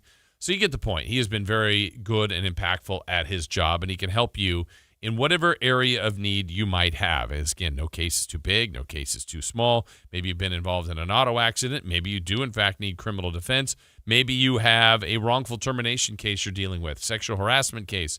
Look, he can help you also. Something that's been on your record that's still there, that's hanging around that you'd like removed. It's called an expungement. Get it out of there. He can help you with that as well and get you back some of your rights and get some of the things you're trying to achieve back as your goals and get your life back on track. It's Jonathan Gonzalez, Gonzalez Law, SacLegalDefense.com, 916-304-9187. Power Business Technology is proud to be a 100% independent, locally owned and managed Toshiba copier dealer. Local ownership cuts out the red tape, allowing ourselves to never be too busy to personally answer the call when our clients need us. Recognized for excellence in service execution, training, and customer service, we're proud to be named a Toshiba ProMasters Elite Dealer since 2021. Contact us today for all of your business printing needs at 844-POWER-BZ. That's 844-769-3729. Or visit us at powercopiers.com. Amy Cox did something smart. She saved hundreds on auto insurance switching to Progressive. And with that money, she decided to treat herself to an anti-aging red light mask. Will she look like a horror movie villain every night? Yes. Will her boyfriend Kevin be scarred for life? That's certainly a risk. But it's Amy's savings, and if she's willing to risk her relationship for smooth, wrinkle-free skin, well, bye-bye, Kevin. Switch and see if you could save with Progressive and treat yourself. Progressive Casualty Insurance Company and Affiliates. How do you stay humble when you're America's #1 wiper blade? That's what we're currently dealing with at Rain-X. Is it even possible to humble brag when you bully Mother Nature like we do? Do we sound too conceited if we keep repeating how Rain-X is the #1 brand of wiper blades in America? No, we'll take a lesson from our wipers and just keep doing our job with humility. As America's #1 wiper blade. Rain-X. Outsmart the elements. Taxes was feeling unwelcome. Now Taxes is an open door, literally, to new TurboTax stores. Meet our experts in person. Hi, welcome in. They're powered by smart tech and ready to do your taxes for you. Get real-time updates while you go about your day. Confident your taxes are done right. Now this is Taxes. Intuit TurboTax. TurboTax stores opening soon. Real-time updates only in iOS mobile app. With the new IHOP value menu, $6 is all it takes to go to your happy place, where stacks of pancakes with bacon and eggs are just $6 every day. French toast, sausage, and eggs are, you guessed it, $6. And fluffy omelets come with a side of pancakes and only cost $6. Go to your happy plates every day at IHOP. $7 in some locations. Available every day for a limited time at participating restaurants in the U.S. Hours may vary. No substitutions. Not valid with other discounts or promotions. Prices may vary. You remember me from a show called And Joe? I'm back on the radio, Sacramento. It's Joe Mami, and when you need your new country fix, join me weekdays from 6 to 10 for the Pat and Cody with Joe show on New Country 105.1 KNCI or on the free KNCI app. What's hot? Yeah, hot. Real hot. And what's not? It's not good. Brought to you by American Energy Heating and Air, Sacramento's complete heating and cooling company, and second opinion partner. Who is hot? You know who's just been on fire lately? Oh, wow. That's beyond hot. Yeah, beyond hot. The NFL Hall of Fame voters. And leaving out Patriots. When you don't mean people like that are into America, right? No. I mean the New England kind. Oh, The okay. football that's adjacent. Fine. Yeah. That's fine. First Bill Belichick, now Robert Kraft, not getting into the Hall of Fame. The NFL Hall of Fame voters are coming out, all saying that they voted for them. Half of them are lying. It's really fun. Having a great time with it. Yeah. Well, I would say this. Jerry Jones is in the Hall of Fame. Robert Kraft is not. There we go. Jerry Jones hasn't been to an NFC championship game since I was in high school. That's hanging in the rafters, Cowboys fans. Oof, my goodness gracious. Well, if they're hot, well, then who's not? Reggie Miller. Did you guys see this? Oh, I didn't know. I did not see this. So during, I don't know if it was postgame or halftime on the Sunday night basketball broadcast, Caitlin Clark was there talking to Reggie Miller. And they had a player comparison. And Reggie compared her to, do you want to guess what player Reggie Miller compared her to? I do know the answer, so I won't say. I saw it. Current player? Current player. Steph Curry? That would have been really nice, huh? Very flattering, right? Yeah. Peyton Pritchard. Who's a great player. Yeah. A good player. Good player. She looked mad. Yeah, she didn't like that comp. And Peyton Pritchard's great, but she did not want that. Really? So he's under some fire for that. Fade that down, would you, real quick? Hold on. Oh, my goodness. She's a one of ones, but is there like a comparison of someone either you played with or you guys watching the game right now that reminds you of the young lady to your right? I like Peyton Pritchard from Boston, the way he's able to handle the basketball. He makes big shots when the shot clock's running down, a lot like this young lady right here. Isn't afraid of the big moment and is a champion like she's soon to be. I want to cut him a break. He layered it with a little more niceties. Yeah, like I don't think he was trying to insult her. No, I don't think he had any intention. I think of that. it was on the in the moment, and he was really trying. Like, to him, he was complimenting her. Yeah, it's a tough question to ask him. I mean, honestly. the easy answer there is like, well, she reminds me a lot of myself. Honestly, like back when I, probably better. I mean, she's clutch. She loves the big moment, and hopefully, unlike me, she can get a championship. Like, perfect answer. Yeah. Now, you know what nobody thinks about, though, in the uproar? Do you think somewhere Peyton Pritchard was like, that's awesome? Someone needs to ask him. What a compliment. Ah, Reginald. I mean, what are you going to do? What are you going to do? Why did he think of that, though? Yeah. Like, what a weird place to go. I think, honestly,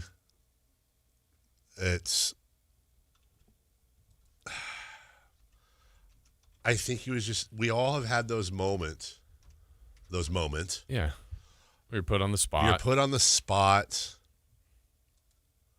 Somebody says calling her a young lady is not sweet. Look, I hear you.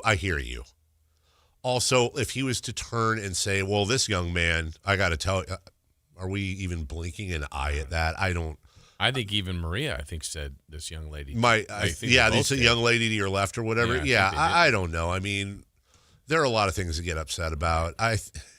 Again, if he was next to Alex Sarr, I don't know, or Cooper Flagg, they said, honestly, this young man reminds me a lot of Michael Jordan.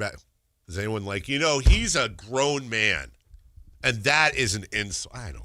I mean, maybe I'm being whatever. Maybe I'm being undersensitive, but she is one of one. She is her own unique player. She is. I do not want to compare her to anyone else. Fabulous answer. I don't know. Yeah. But he just said what he was thinking. I mean, she's arguably, and this is where you get in trouble here. Okay, how about this? When it's all said and done, there's a very good chance that she will be the most important WNBA player in history. Could be. No disrespect. Could be. To Diana or Cynthia Cooper or people anyone. At this moment have had better careers. The Trailblazers. Yeah. Could be. Sue Bird. But look, I would say Michael Jordan's the most important NBA player of all time. And that's not disrespecting Bill Russell or Kareem or Elgin or Moses or any of those guys. Right on the heels of Magic and Bird that everyone says they're the ones that really started turning the game. Yes. But then there's, boom, even another level when Michael Jordan did it. And a lot of what Michael Jordan did, obviously 6 championships and pretty darn good at the old basketball. Mm-hmm. But what Michael did was there's different types of importance. Michael was Gatorade and Nike and Air Jordans and all the things. Remember, when Michael started his Air Jordan career, Nike was paying his fines because they were not compliant shoes. Mm-hmm. He wasn't allowed to wear them. He went on the clips out there. He went on David Letterman's show as a young kid with the red and black OG Jordans. And not only did they talk about paying the fine, but Letterman called them ugly shoes, which how do you get ugly shoes out of that? Those things are sick. Anyways, Michael Jordan's the most important player to ever play in the NBA. I think he would win that vote. But there's the people before him that laid the trail that I don't think saying that disrespects. I think Tiger Woods is the most important golfer to ever play. When you look at what the PGA was doing, ratings-wise, money-wise, all of that stuff before, and there's other reasons too why Tiger is important that have to do with communities and access and things that have happened that are fantastic. But Tiger overall, the aura, Nike, the endorsements, everything that doesn't mean that Jack Nicklaus or Gene Sarazen or you name them are any less important than they are. But, dude, it's Tiger freaking Woods. It's Michael Jordan. I don't know why it seems like, and again, way too early to say that about Caitlin. Way too early. But it certainly is projecting, although they're in the middle of this massive labor thing going on right now that doesn't seem to be going well, that we're going to look back 20 years from now at the spike in popularity and ratings and in salaries in the WNBA, and it's going to correlate very, very nicely with Caitlin Clark's entrance into the NBA. And that's also no disrespect to Angel Reese or anybody else or Asia Wilson. Mm-hmm. Look, Caitlin Clark is not as good as Asia Wilson right now. I think that's pretty understandable. Is she more important? Probably not yet, but yeah, could be. Now, I don't think we're going to say that about Peyton Pritchard. Now, I'm not trying to disrespect him. Right. But I don't think Peyton Pritchard's ever going to be known as the most important NBA player of all time. We'll take a break. When we come back, final hour of the program, let's go over last night in the NBA. Bad night for the Kings, or just not a good night for the Kings. Catch them if you can. The All-Star reserves were named, and we'll take a look at that. Also, can the Kings get involved in any of these big trades as well? We'll get to that next. This is Bill Cartwright. Join us Thursday, February 5th at the Golden One Center for the Sacramento Sports Hall of Fame celebration. This is the story of the One. As a safety manager at a manufacturing plant, he does everything he can to keep his coworkers safe. From finding ways to reduce risks to keeping safety supplies in stock. And for that, he relies on Grainger. Grainger offers a broad range of quality products and next-day delivery, so he can always play it safe. Call 1-800-GRAINGER, click Grainger.com, or just stop by. Grainger, for the ones who get it done. Talking about guns with others might not always feel comfortable, but it could save a life. Here's a way to start a conversation. Your family is going over to your neighbor's home for dinner for the first time. How would you ask if there are any unlocked guns in the home? Hey, we're so excited for tonight. Before we come over, though, may I ask if there are any unlocked guns in your home? Our guns are stored securely, locked in a safe that the kids can't access. Awesome. Learn how to have the conversation at agreetoagree.org. Brought to you by the Ad Council. Welcome back to Winter Hack Radio, the place for clever hacks to survive the season. Icy driveway? Well, try spreading sand or birdseed to help with traction. Snowy puppy paws? Well, grab a whisk, brush it off, done. Catch COVID-19? Well, just get... Actually, there's no hack for COVID-19. But if you test positive, prescription medications for COVID exist. Ask your doctor if they're right for you. Visit PfizerForAll.com to learn more. Sponsored by Pfizer. Guys, did you know your testosterone affects everything in your system, including how you feel and perform every day? Right now, Revive Men's Health Sacramento will check your testosterone for free. Knowing your T levels is the first step in understanding if you have low T. Your testosterone level impacts your energy, libido, sleep, weight, hair loss, mood, and even ED. Maintaining an appropriate T level can change your whole life. Most men start to see changes in their hormone levels in their 30s. Experience and results matter. So what are you waiting for? Get your T levels checked today by local, experienced, and trusted men's health experts. They've helped thousands of men since 2011. They're so confident they can help you, they even guarantee it. Call Revive today and schedule your free testosterone test, free exam, and free consultation. Call Revive Men's Health at 916-277-8599. That's 916-277-8599. Or visit ReviveMen'sHealth.com. It's game day. Are your moderate to severe Crohn's disease or ulcerative colitis symptoms keeping you from the action? Skyrizi, risankizumab Riza, could help you get back to the game. Skyrizi is proven to help people feel significant symptom relief, achieve remission, and visibly improve damage of the intestinal lining. Skyrizi is a prescription injection medicine for adults.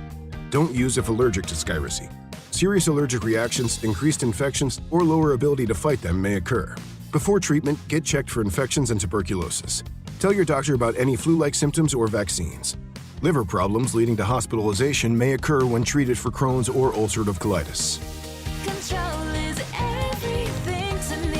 Ask your doctor about Skyrizi, the #1 prescribed biologic in Crohn's and ulcerative colitis combined. Learn more at skyrizi.com or 1-866-SKYRIZI. KHTK HD1 Sacramento, KYMX HD3 Sacramento. From the Power Business Technology Toshiba Studios. Sactown Sports 1140. The Carmichael Dave Show. He's on the microphone when he's not on the microphone. He's playing a song, and when he's not playing a song, he's on the microphone, and then boom! With Jason Ross. No, he didn't. Yes, he did. Call or text at 916-339-1140. It's the Carmichael Dave Show with Jason Ross on Sactown Sports. Yep. Yep. Bobby, what do we do? All right. We listen to these guys talk about basketball. Nope, not those guys. The ones that I need to unmute. These guys. These guys. What have you been hearing with some of our guys, moves they're looking to make as we approach Thursday? I mean, the biggest thing I'm keeping an eye on Toronto is whether they end up making a big splash somewhere in the front court. Do they end up with Domantas Sabonis, who they've been looking at since the summer? There have been talks with the Sacramento Kings, and they've involved R.J. Barrett and Ochai Agbaji. And R.J. Barrett, of course, Scott Perry drafted with the New York Knicks when the two were together there. Toronto's been trying to get off Agbaji to duck the luxury tax. The big question here would be whether there would be a third team to take either Emmanuel Quickly or Jakob Poeltl to kind of help make the finances work. And obviously there would be first-round draft pick compensation involved here because those guys have a lot of money owed to them, and they are not viewed as a positive asset around the league. So you're going to have to keep that in mind. Okay. What have you been? Yeah, sure. So wouldn't you think That's Mike, by the way, that's Mike Scotto talking with Blake Murphy and Matt Bonner on the Fan 590. Jason, that's Canada's #1 sports radio station and home of the Toronto Murphy and Bonner Raptors. Yeah, exactly. Of that scenario, because, yeah, we have heard multiple times and from multiple people that the Raptors are, in fact, interested in Sabonis. R.J. Barrett does make sense in return here with the connection to Scott Perry. Abaji, okay, but like the other part is the big. That's the deal. The Kings, I don't think want to take on. I'm sure they don't want to take on Pirtle, but could you get a third team involved? I don't know if a third team wants Pirtle, but could you get a third team in the quickly part? That one is maybe a way. Yeah, maybe. Yes, but that's. When you start getting, it's much easier for you and I to make a trade. Now, if it's me, you, and Anthony, now you were getting a third it's more difficult. It's possible. It's just a little more challenging. There's obviously interest in R.J. Barrett from Scott Perry, and that makes sense. He drafted him, and we've seen that, it seems that Scott has his types. Yeah.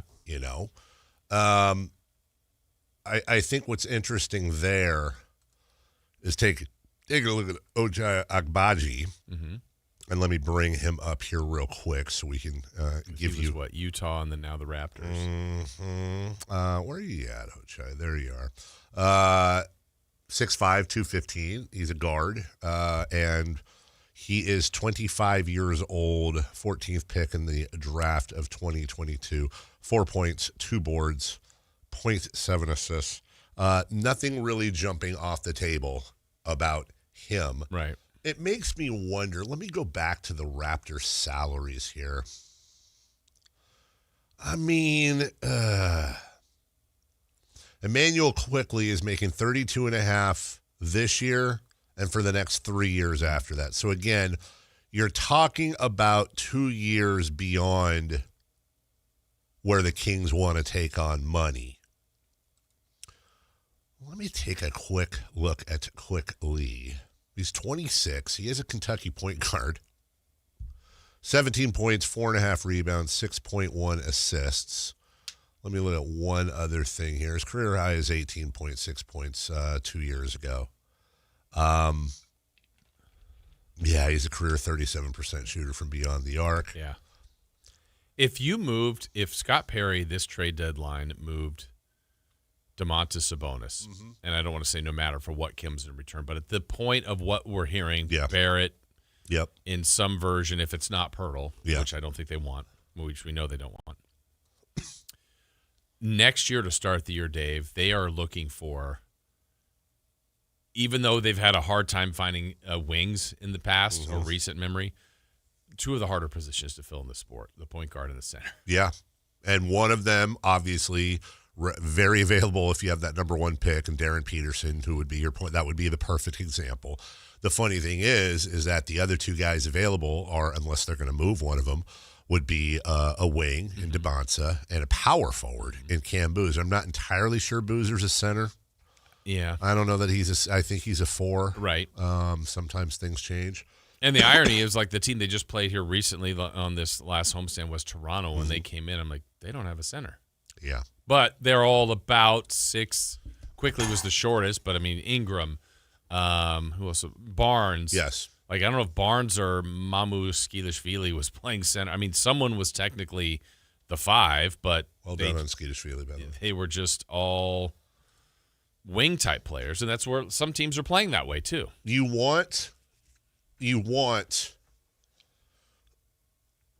get assets for Domantas Sabonis. Yes, for sure. He's not Zach LaVine. No. But if in fact Domantas Sabonis does, let's say this did go through. Well, this version or a version? A version. Okay. What Scott Perry then has done is he's really guaranteed his 2027 timeline because Sabonis is the only one.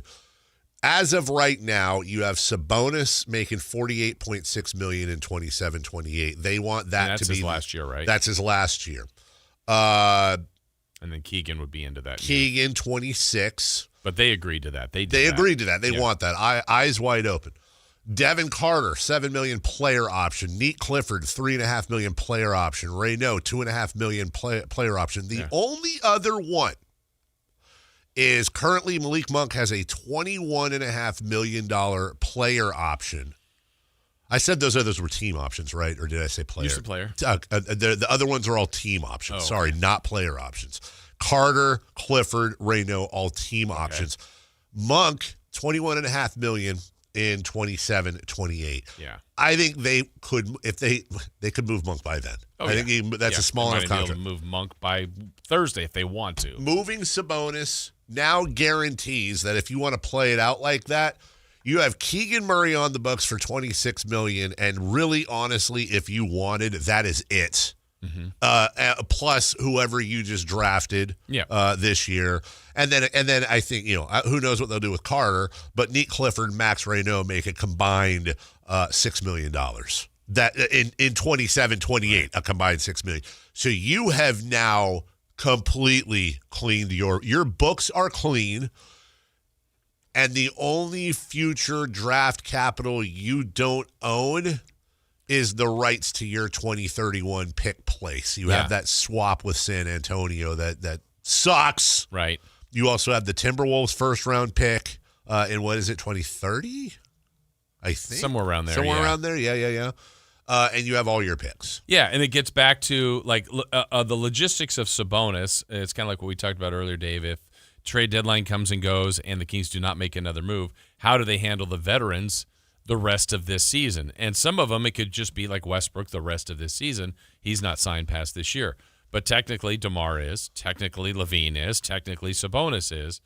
And so how do you approach next year? I think Sam even had a little piece on an update on his article or in The Athletic about Levine's camp is expected to, accept the – yes. Because I had speculated, is there any way? I mean, there's always a way, but his camp at the moment is expecting to Sam opt in. Reporting they will opt in, as you said. Which, I mean, isn't shocking, but it's still a development. But I would say at this time next year, Levine is easier to move. Sabonis in 2 years would be easier. Yes. But there's a lot of time in between then, and how do you handle that time of, hey, Sabonis now has heard his name out there quite a bit, and if he's not dealt, I don't know if he's disappointed, maybe he's happy. I have no idea, but you still have him, and you may not trade him, and you don't want to just have a very positive asset just not utilized. I mean, you still want to play him, right? And then how are you growing? Like they're still in this tricky spot. They are in a tricky spot, but they got to stay disciplined to these rules. I couldn't agree with you more, because it's bad. It's like you're not. If you trade Sabonis today or you trade all those other guys, you're not trying to make something out of this season. You're trying to get those assets and keep that timeline of 27 protected, I think. Unless it's really a guy where you go, well, the player we got is part of the that's part of that 27 whole deal. And beyond. But I don't think that's how they feel about it. No, I don't either. I think they are trying to blank slate themselves as much as they possibly can, to your point. I think and I think a Sabonis trade. By the way, you mentioned that they would need to be looking at two very difficult positions to fill in the NBA. No, right. I agree with you. Can they move forward next year with a Reynaud Cardwell 5? I think they can. I mean, is that the best idea? I don't know. Maybe that's what they want to do. I think learn more about those two. I would say this. I think Dylan Cardwell is a bigger asset right now than Domantas Sabonis when it would come to, for example, playoff defense. And that was always the knock on. Now, look, he does not have the right. He does not have the gifts. A lot of development. Right. But they have themselves a ball hawk, shot blocking, rim protecting, hustle guy in the 5 that look.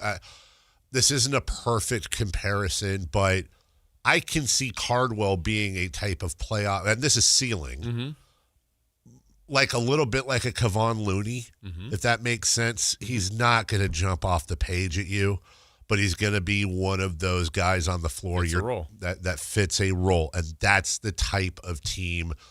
Again, when you look at OKC, they've got the MVP in the league, full stop. All right.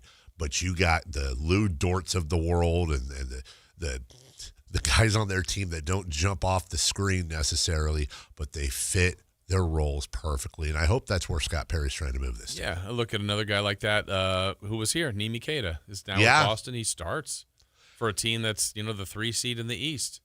I think Nimi Keita is a great name to bring up when we're talking about Keon Ellis too. I think Nimi Keita is one of those. That is the name I was looking for, and it didn't come to me. I think Nimi Keita is the exact type of player that if he was still with Sacramento, he'd be.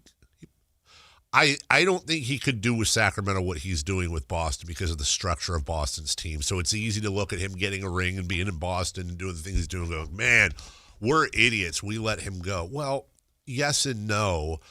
This is not the team. The team is not in a place designed to allow Nimi Keita to play to his strengths like he does in Boston in a very specific role that he is good at without being asked to do things that he is not good at. And that's where I think ultimately if Keon Ellis is going to succeed and excel, it's going to be on a team that doesn't ask him to do things he's not equipped to do, which Sacramento, by virtue of being so bad, had to. They kind of had to. Right. So, it's interesting that, the deadline is a couple days away. Yeah. It's been relatively quiet on deals, but It's been loud on names. Anthony Davis has been out there. Giannis is still out there. Now, if James Harden is out there, Sabonis is. These are very good players that are being mentioned. It's just how much of this will go through. From the 916, it's FedEx David checking in. Hello. What up? I think this is an important text because I see this on social media a lot too. And he texted December 16th, and then he's texting again today. He hasn't texted since. But these texts I think are important. I'll read them both. If the Kings trade Sabonis, I'll no longer be a Kings fan. The organization has no clue. And then today he says, what are we talking about here based on our conversation? This is Sabonis. He's an asset. I totally understand where he's coming from. And this is part of, and I don't say this in a condescending way. I say this in a helpful way. This is where a lot of us as fans really have to change our way of thinking. Domantas Sabonis puts up this many points and this many rebounds, and on paper, he is either the best or probably second best player on this team. I personally think he's probably the best player on this team overall. I'd rather have his points and rebounds than, let's say, Zach's points or DeMar's points. But he's not. He's a distressed asset on this team. There's no point in having. There's no. I don't want to speak in absolutes, Jason. In my opinion, I am leaning towards. There is no real. He is not served best on this team, and this team is not served best with him here. He does not fit the timeline. They don't need his points and rebounds right now because they don't need wins. They don't need to be paying somebody $45 or $50 or $40 million a year so they can win 18 games a year. This Domantas Sabonis should not be going where the Kings are going and vice versa. And whereas I fully admit that Sabonis is a top two, if not best player on this team, having Domantas Sabonis is at best going to get you 4 or 5 extra wins in a year. It's going to limit Dylan Cardwell and limit Max Reynaud's minutes. And it's going to put you in a spot where you're getting unnecessary wins on a timeline that doesn't belong to you. As far as him being an asset, David, I would say I agree with you, but asset is based on market value. Mm-hmm. And right now, there's not a lot. Look at what Trae Young got traded for. Hell, look at what Luka Doncic got traded for. We've said it time and time again. The days of Mikal Bridges getting traded for 5 firsts or Rudy Gobert or Donovan Mitchell getting traded for 4 firsts, I don't know if they're gone forever, but they're not here right now. So what is Sabonis an asset? Well, the market decides if he's an asset or not. And if you believe what you hear right now, the market is saying that Domantas Sabonis is worth R.J. Barrett and Ochai Agbaji. And are you getting, and we've told you this from the beginning, are you getting like-for-like player in return? No, you are not. You're not going to get as good a player for DeRozan. You're not going to get as good a player for sure for Levine. You're not getting as good a player for Sabonis. But we are past the days of looking at stats when we value players in the NBA. Their stats matter, their play matters, but their contract matters. The length of the contract matters. What you're getting is you're getting R.J. Barrett, Ochai Agbaji, and salary freedom and the ability to absorb contracts, get draft picks, or sign players, or trade for players that are distressed. So it is in the best interest of this team to move Domantas Sabonis, in my opinion. And are the Kings doing themselves, do you think, any kind of disservice here? And I don't know if in any of their talks that they are looking at a player that they believe truly is a part of their longer future, or are they really, Scott Perry and B.J. Armstrong and company going, Yeah, Carmichael Dave may be a part of our future, but that future needs to end 2027. We'll decide later. Yeah. Like Hunter, I feel like that's what they're looking at. Like, no, his timeline is to end of next year. Yeah. We could trade him next year. We also could re-sign him and That's go, right. no, we're going forward with him. But they don't want to commit to that today. I actually agree with the philosophy, but I wonder if they're hurting themselves in any way, shape, or form by having some of those restrictions, even though I think it makes a lot of sense.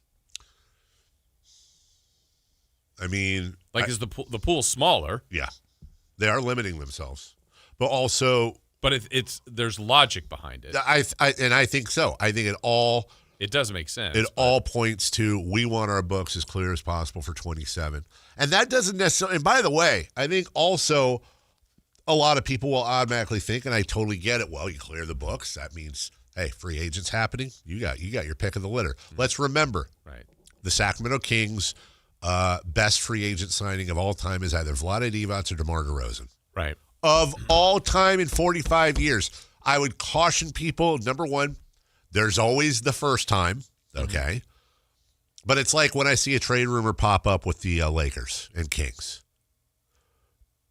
The last time the Kings and Lakers made a trade, the Kings were in Kansas City. It was 1977, I think. It just go by the odds. You see the Kings and Lakers involved, it's not going to happen, almost certainly. And the Kings don't get talent voluntarily. They get talent by forcing players to play here through trade or through draft. I'm talking about top-line talent. Right. Okay? So what does all that money do? Well, it's money there. Let's say R.J. Barrett goes ballistic or DeAndre Hunter goes ballistic. And they're like, okay, well, we'd like to keep him. We'd like you to be a part of we'd like you to team up with Darren Peterson. Yeah. We like this core. We have the room to do it. But also, hey, contending team that we're nowhere near that wants to trade for this superstar but needs money and has draft picks. Yeah, we'll take your $30 million for the next 2 years, $30 million a year, a guy that you don't want any part of. We'll take him. And we'll go ahead and we'll take your 2 firsts and a pick swap for it. That's how it works. But they've committed, I guess in the same sense, they've committed to Keegan. Yes. Like that's when they've kind of planted the flag and said, no, this is a positive asset for us with his age, with his play, with his contract. Yes. We are going forward with him. Yeah. But they have yet to do that. And again, I'm not saying they're wrong in it. Right. I just think it's interesting to look at what their philosophy is right now. Do you remember the guy that you asked once not to lose that number? Do you remember what his name was? Ricky? Who? Billy. Well, Ricky, too. Oh, my God, you're right. Ricky, don't lose that. I apologize. I was thinking, Billy, don't you lose that number. 2 guys, Ricky and Billy. Yeah, you never don't lose the number. Yeah. Billy's on the phone right now. That's why I asked. That's why it was in my He'll be a head. hero. Good morning, Billy. Yeah, how are you, Mr. Carmichael? I'm good. How are you? Well, I'm good. Thanks for taking my call. Hey, quick question. We got this big-time draft pick, DeAndre Hunter, right? And this guy's been on professional organizations playing serious basketball. Now, you brought him over here to the Kings. Now, what's this guy going to think when he comes out here and he sees Doug Christie and all these kids playing like puppets on a string deliberately, losing by 40, losing by 30? What's he going to do? And my next question is, you've got the best center forward in the NBA, one of the top 3, named Domantas Sabonis, leading rebounder last year and whatnot. If the coach can't figure out an offense to work in a pro like that, I think we need a new coach. And I'll listen to you off the air. Hey, thank you, Billy. I was waiting for something, dude. I was flinching hard. Billy came in with Billy came in with energy. He did. Came in with energy. I appreciate that. 2 questions he asked you, Jason. He asked you. I don't. Hey, Carmichael Dave. That's your opinion. What is DeAndre? I think what he was asking is when DeAndre Hunter comes in here. They don't have puppets. And he sees. They're not on strings. He sees all these young players and the team losing by 20 every night. What's he going to think? Well, deliberately. I deliberately.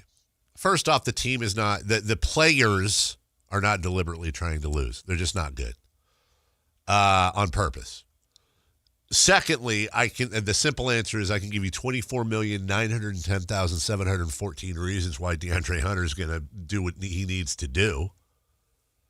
But also, this is an opportunity for a guy that was not thriving where he was at, with a lot more competition, to come out here in better weather with better fans. I said it.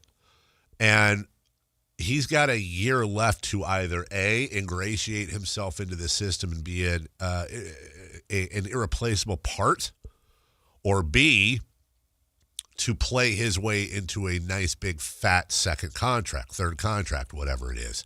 It is in his best interest to play his tail off. As far as Doug Christie, I'll give you the same stock answer I've always given Doug Christie. I don't know if he's a good coach. What I do know is that Greg Popovich, when their team was under 500 5 straight years before he unfortunately had the medical issues and retired, he didn't just forget how to coach.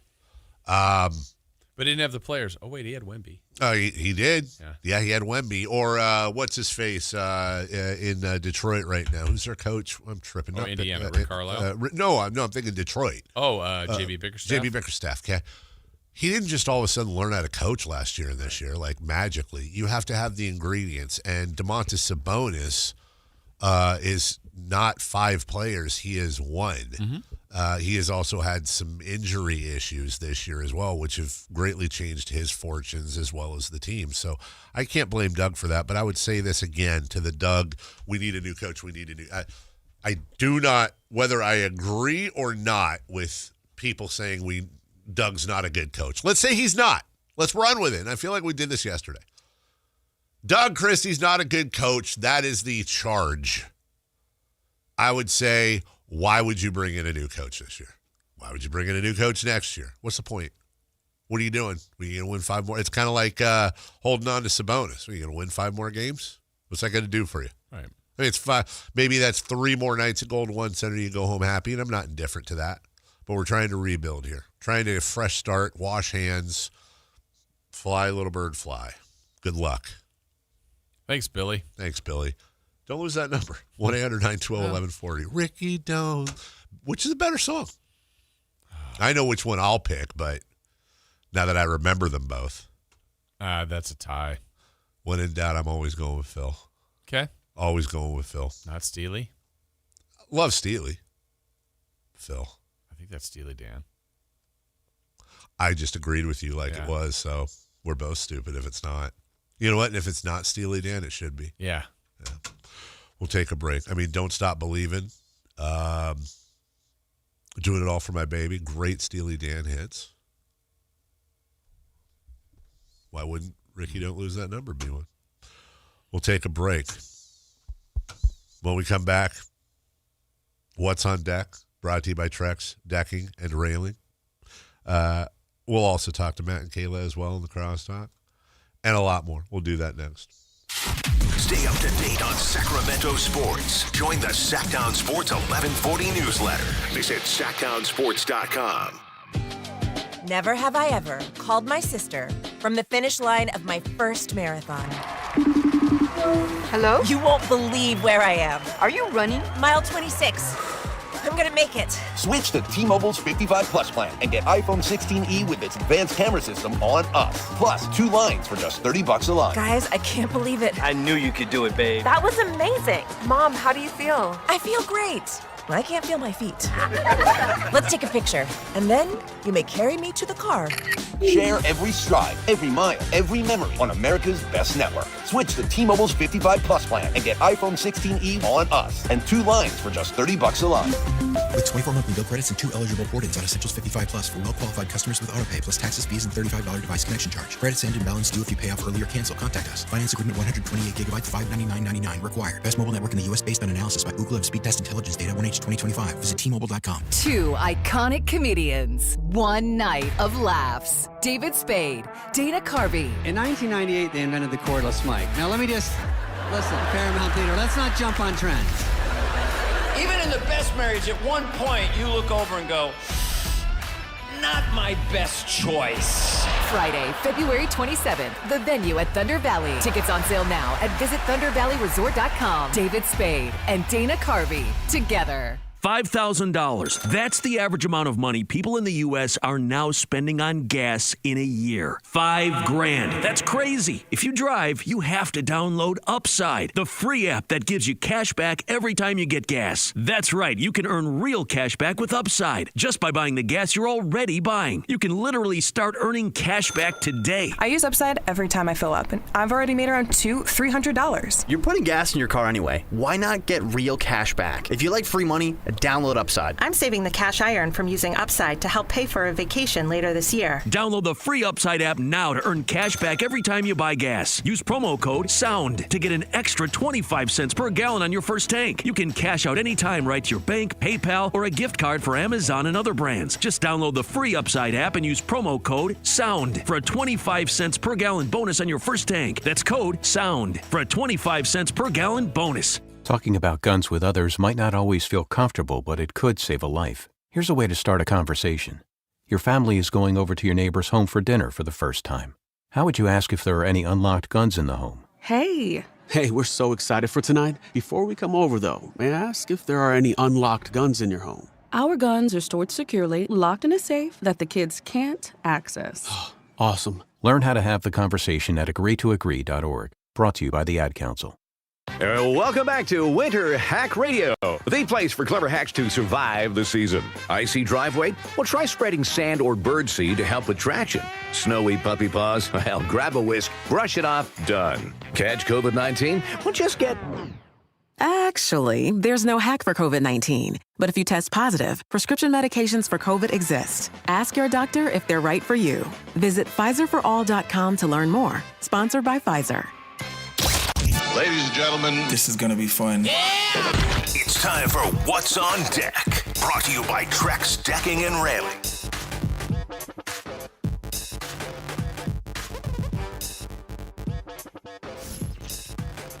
Well, you know what's on deck. More trade deadline talk. We're a couple days away from the NBA trade deadline, still with big names like James Harden, potentially on the move. Giannis, potentially on the move. Smaller trades, who knows?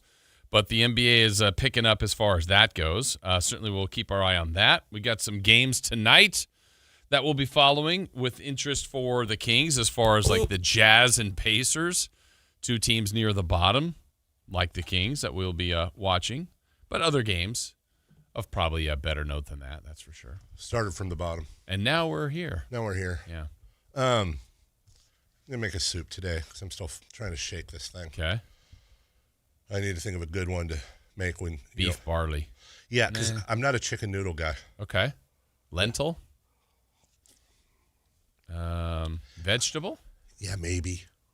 I do like beef barley soup, but I don't know. Is that a soup you eat when you're sick? Or does it matter? No, because I think it's more about the heat and the broth that you're getting. The liquid. Yeah. French onion. I'm not a French onion guy. No, I acknowledge that it's a fine soup. Fine. I want more than Can fine. I say something about French onion that you're not going to like? God. Maybe you could lubricate your mic with... Maybe that's how we move up if we could. Just do that, like make a segment out of it. Yeah. Squeaky segment. Okay. I'm going to react to your... This is about French onion soup? Look, I would like to start off by saying the following. I mean no offense or disrespect to French Onion FC. French Onion Nation. What, I'm saying nice things? When I consume French onion soup, I feel like I'm eating dip. When it's just the liquid or the cheese? Like all toupee? Of it. And the cheese toupee. So good. It's cheese gum. It's a ball in my mouth of cheese. It's like I'm popping a pack of cheese gum. Yeah. How about the bread on the bottom? Good. Okay. Really good. So you don't have to have the cheese, even though I think it's pretty right, but even then it's just brown. Like the stuff that sticks to the bowl that's like kind of overcooked on the side, like a little bit of the crunchy cheese. Good. Yeah. And the bread good and you're the broth naming the good, best parts of it. But not the gum. What if you just take the toupee off, leave that, and then I don't know if that helps the soup. It's one note to me. It's a good note, though. You know, I don't hate key. like if there was a thing of French onion soup in front of me right now, I would attack it. All right, give me your Power 5. Your top 5 in soups. no particular order. Yeah, just 5. Five or 4. Either way. We're not doing Mount Soup more? Sure. In no particular order. Broccoli cheese. Okay. The one I make the most is potato cheese. Okay. Clam chowder. And those, I know they're different cheeses than the gum. They are different. Yeah, they are because they're. Chowder. But you have an allergy. Yeah. Oh man, a good. So you like a good thick soups. I love my soups. That's yeah, why I like my soups to have a wagon. Just a thick soup. You see the wagon on that soup? I want my soup to have. Absolutely. Give me some cake with that soup, as the kids say. And then this is a tough one. So you have 3 wagon soups right now. Yeah, I think 4th. I'll give you some nominees. What's the Spanish one I like that I make? Not adobo. Pozole. Okay. Is chili a soup? Here we go. I know, but I'm just saying if it is, then chili's on there. Okay. So if chili is a soup, but is beef barley a soup? Yes. It is, right? I still think it's nope. You got to knock pozole off. I think it's clam chowder. Oh God, you're right.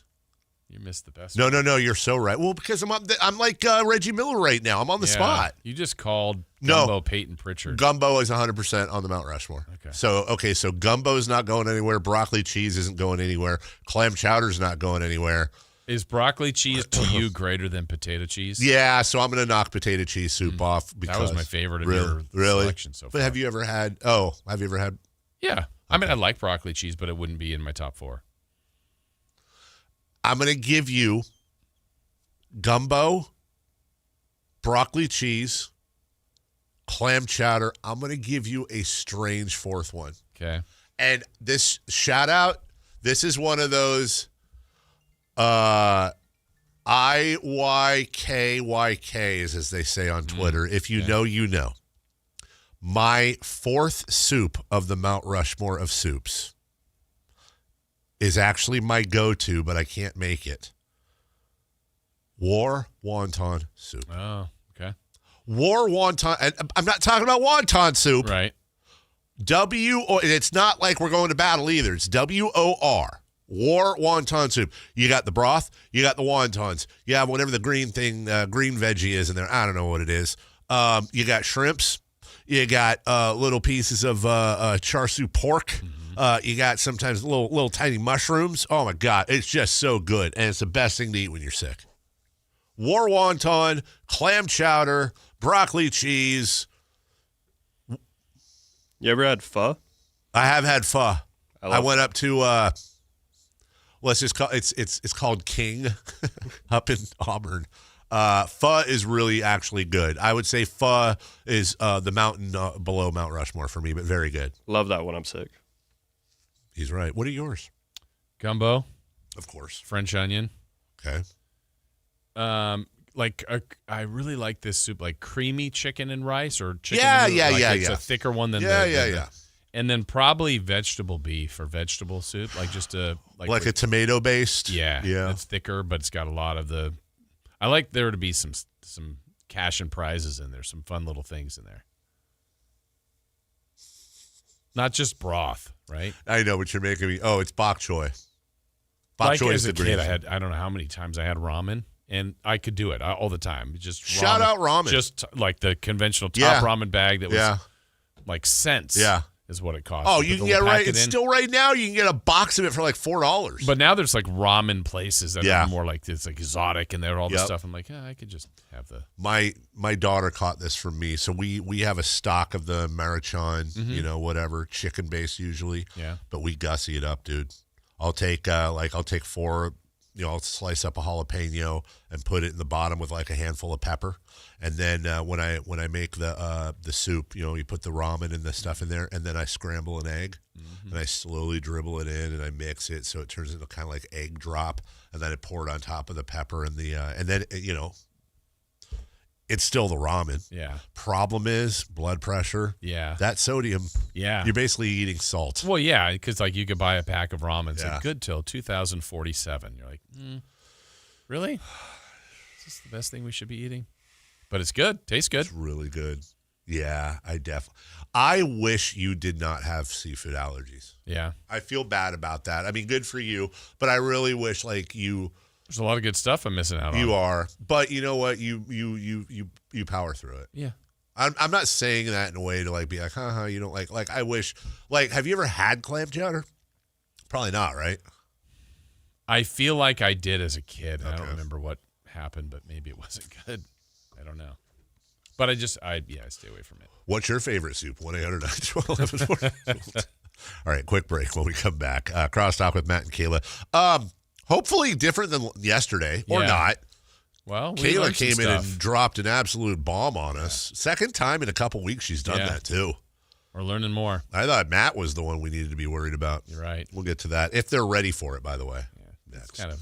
The 10th Annual Sacramento Sports Hall of Fame celebration is Thursday, February 5th at the Golden One Center, inducting the class of 2026, plus honoring all of our past inductees. See Sacramento's 50 greatest athletes of all time. This is Bill Cartwright. This is Jerry Royster. This is Tony the Tiger Lopez. This is Dusty Baker, proud member of the Sacramento Sports Hall of Fame. Join us Thursday, February the 5th at the Golden One Center for Sacramento's best sports night of the year. Get your tickets now at sacsportshof.com. Hey, it's Carmichael Dave. I got to tell you, I am so excited to get this decking project started with Trex Decking and Railings. From the first time I stepped foot in the showroom last week, I was so impressed. So many color options, heat-resistant composite deck. What does that mean? That means I don't have to do any maintenance on it whatsoever. They even have a deck designer, so you can go online and see what your dream deck will look like on your house. Just visit Trex, that's Trex.com to get it started. Tell them Carmichael Dave sent you. Hurry in and save big during Honda's President's Day sales event at Folsom Lake Honda, your one-stop Honda shop.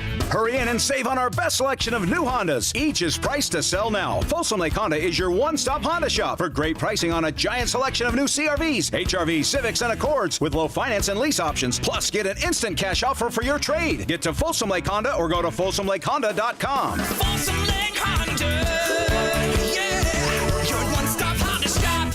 This message comes from Viking, committed to exploring the world in comfort. Journey through the heart of Europe on an elegant Viking longship with thoughtful service, destination-focused dining, and cultural enrichment on board and on shore. With small ships that bring travelers closer to the destination, there's more time to explore. And every Viking voyage is all-inclusive, with no children and no casinos. Discover more at Viking.com. This is the story of the one. As the purchasing manager at a manufacturing plant, she knows the only thing more important than having the right safety gear is having it there when you need it. That's why she partners with Grainger for auto reordering, so her team members can count on her to have cut-resistant gloves on hand, and each shift can run safely and efficiently. Call 1-800-GRAINGER, click Grainger.com, or just stop by. Grainger, for the ones who get it done. Guys, did you know your testosterone level impacts your energy, libido, sleep, weight, hair loss, mood, and even ED? And right now, Revive Men's Health Sacramento will check your testosterone for free. They've helped thousands of men since 2011 feel and perform better. They're so confident they can help you, they even guarantee it. Schedule your free testosterone test, exam, and consultation today. Call 916-277-8599. That's 916-277-8599. Or visit ReviveMen'sHealth.com. Come check out Capital Casino, Sacramento's #1 poker room with the most variety of table games in the region in a safe and friendly environment. Plenty of well-lit parking available, conveniently located in downtown Sacramento. And remember, Capital Casino has the best food, the best service, and the best action. 411 North 16th Street in downtown Sacramento. For more information, log on to capital-casino.com, and please gamble responsibly. 1-800-GAMBLER. It's time for the news of the day. The latest headlines, the biggest stories, hard-hitting analysis. Yeah, this is none of those things. And now, here's Carmichael Dave and Jason Ross. Hey, we're back early, and you guys are early.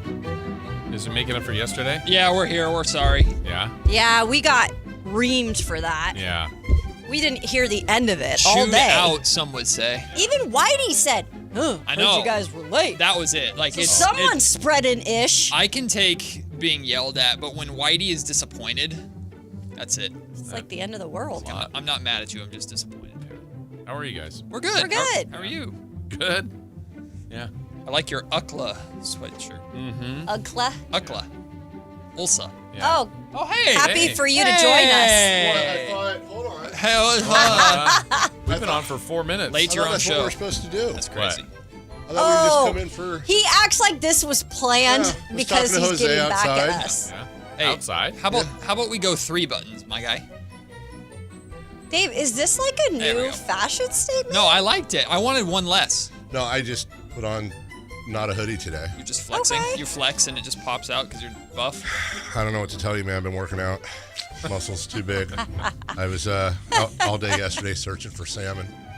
Oh, yeah. Did you find one? Any? No. One? Did I find one? Your skin looks great today. It is beaming. Just say we. Did you ask Melissa about? Nope. Out of fear. He goes. No, nope. but Melissa. It's funny because I also found out oh boy. All right, let's see. Let me try to navigate through this. Hold on. Hold on. Sometimes the mouth works before the brain. We were talking about things the fairer sex will do that we are not willing to do on the show yesterday. And it just so happened that she was not home at her normal time, and when I found out where she was, she was... Okay, I got it. I don't get it. No, this is great. I love this. I know how I'm going to do this. He's sweating. I know how I'm going to do this. Okay, I've told you before about how I take my French Bulldogs in and we call it Puppy Spa Day, and they get groomed. Yeah. She was at her version of that. Okay. Oh. Just the groomers? The hair parlor? Waxed? Ah. Yeah, I don't know. Is that... Yeah, that's... Yeah. You can get much stuff waxed. Oh, well, I thought... So it could be your eyebrows. Oh, no. Put you that know, in the could shirt. be your armpits. You can get much stuff waxed. No, it was... Legs. No. Ooh. Wait, I don't know. What? Hey, Ross. I'm so dead right now. Wait, hold on. Oh, no, I'm good. She's at work. Hey, any of your stupid friends listening right now, shut up. Just shut up. Text me, and I will pay you money to shut up. Does Melissa actually listen to the show? Yeah, but not now. She's in school. But when like she's not, she listens to the show. She listens on the way there, on the way to school. I think Britt has listened to, whether it's podcasts or anything, a grand total of maybe 5 minutes of what I do. Really? But she is totally unimpressed. She could care less. No, I think it'd be different though. Like, I think if she were in the car between 10 and 2, no? She listens to KNCI. She listens to Pat and Cody. That's all she likes. We know you like your sports. Yeah. Wow. Don't get me wrong. My wife has long been unimpressed. Yeah. I think she listens mostly, A, because my son's in the car, and B, she just wants to see if I'm talking garbage. At least your son cares. That's good. He does. He listens to the sports. What is the worst thing she's caught you talking about with your family? Is there anything? Great question. What is the worst thing she's caught me talking about that I've made public that was the worst thing? Because I also don't want to get in double trouble here and bring up something that I got. Occasionally I get in off-air trouble. Like, she's really good about, like, I share a lot. Yeah. But there are times when she's like, that was not. TMI. You don't share. Like today, for example, would probably be one of those. Which part? The part. Oh. Yeah. Okay. Yeah. Yeah, it was eat. Eat. Sorry. What were you thinking about? Did you have? Ross finally got it. Yeah, I did. I was slow to the party. Yeah, I know one for you, but I don't know if it would get you in future trouble. I'm too curious. You have to tell me. I will code around it. Okay. And so it is something that a partial Kings owner. Is that ringing a bell? minority, like way minority, local minority. Okay. And the birthday party? Mm-hmm. Oh, God, yeah. Oh, my God. That I want to know. Wait, what? No, I've told the story. You have? I've already gotten in trouble for it. Well, do it that's again. What I mean. I know you said it on the air. Let's go. It's a great story. Spark notes. It's a great story, Dave. Great story, Dave. We all said different things. Good friend of ours. I've said it before on the air. His name's Phil Oates, minority owner of the Kings. Share what you want to share. Great guy. Hall & Oates related? No, maybe. I don't think so. But good cereal. That'd be cool. Really good guy. It's his birthday party. It was 60th. I don't know what it was. Anyways, we played a lot of different golf tournaments together, and nice. A lot of them are like celebrity golf tournaments. Yeah, and you're a celebrity. I went, no, we're playing with the celebrities. So we would go around and I'd been doing this project because what do you get super rich people? Honestly, what do you get them? So that's a good point. What I've been doing is I'd been getting Sugar Ray Leonard or Dr. J or Smokey Robinson to be like, hey, could you do a little 10-second happy birthday thing for Phil, right? And so I got this 2-minute clip of all these celebrities saying, hey, Phil, just wanted to say happy birthday. Blah. Super cool, right? Knew he'd love it. So I showed it. There was 200 people at his birthday party, right? Wow, cool. I showed it. He loved it, blah, blah, blah. And then he goes, hey, he had a little boathouse, right? I mean, he's a rich guy. Uh-huh. And he goes, hey, is there a way you could show that to, because some of his friends, his pastor, his wife, all that, they arrived late, and so there was a group of people there, and I was like, yeah, no problem. So HDMI connection to my laptop. Oh no! What? No, I know. Okay, you're going the right way. It's not going the way you think you're going. I showed the video. It was fun. It was awesome. There was it was so video cool. on there. Okay. No. Oh God, no. That's what I thought. I went the same way. Come on. What'd you say? Jesus. I thought there was another video on there. Yeah, he accidentally opened the wrong file. No, the one that says taxes 2020. No. I played the happy birthday video for them, and it went. So I put it on. It was like a 2-3 minute video, and I was there, and Melissa was with me, and so I played the video, and so she and I were talking. I didn't know that the video would automatically go to whatever was next in the chamber in my video player. Okay. And it was. And you're both 100% correct. Because next thing you know, I hear something and I turn, and it was. What? No. It was a. What is it called? A POV. It was. Let's just put it this way. She was featured a lot more than I was in this video. It starts playing. Now, here's the best part of this. It was home. Oh, no. Happy birthday, Phil. And the pastor really enjoyed it. It was homemade. It wasn't like it was Marilyn Monroe singing happy birthday? Nope. In the same folder? I didn't know it was in the folder. You need a different folder. It was in the folder. You need a different folder. Thanks, Matt. You're right. In retrospect. Yeah. Anyways. Stop talking. So, oh my goodness! No, I mean you're 100% correct. If only I'd known. Yeah, bruh's right. So, this is what I think is the best part, and this is what I'm really proud of. Oh my God! I immediately run to the laptop. Okay, by the way, I should say what my wife. Those of you who've heard this story before, just bear with. It's been years. I would be terrified. I'd divorce you tonight. Funny you say that. I run towards. I'm running towards the laptop. What does my wife do? She also runs across the backyard, and I find her 10 minutes later around the corner. Yeah. Literally hiding. Yes. She didn't know what to do. Yes. So here's what I do. I run over and I slam the laptop That doesn't shut. Stop it. You know what? You're right. It does. You have to unplug. It didn't stop it. No. Audio. Okay. It didn't. There was audio. There was video and a funny tattoo that most people didn't know about prior. You or her? I don't have any tattoos. She has one. So, anyways, oh my God! Finally, this is a nightmare. By the way, these crosstalks are really turning amazing. And can we also acknowledge that Jason started this? So, I ripped the HDMI cable out. That's what you call it. Now, please keep in mind, I am mortified. Yeah, well, you think? My wife is mortified. You ruined her career. Sorry. Or maybe opened up another one. Never mind. You know what I meant. Let's leave it. Oh, God. Uh-oh. Did you get a text? No. No. Oh. Not from the wife. Not from the wife. Mom? Happy birthday. Happy birthday, Phil. Happy birthday, Phil. He's listening. So anyways. Oh, Phil, no. In that moment, I have no time to think. My blood pressure, before I had blood pressure problems, is sky high. His eyes are watering. They are because I can't believe Phil's listening. Oh my God. Here's what I pull out of the hat. No pun intended. I shut the laptop. I turn around to this lovely older couple that has just, and I said, this is, Phil, back me up on this. Can you believe these pop-ups? That is so disgusting.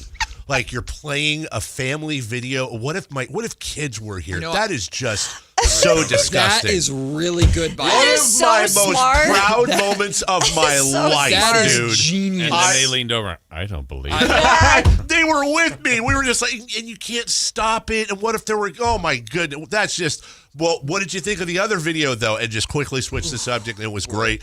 And I thought and so we left. Immediately. Yeah. And then I was like, God, do I even tell Phil about, do I even tell him? Phil wasn't there? Oh, because it was the boathouse. They had all moved. Now, the real bad part. So you dodged a bullet because this wasn't 300 people.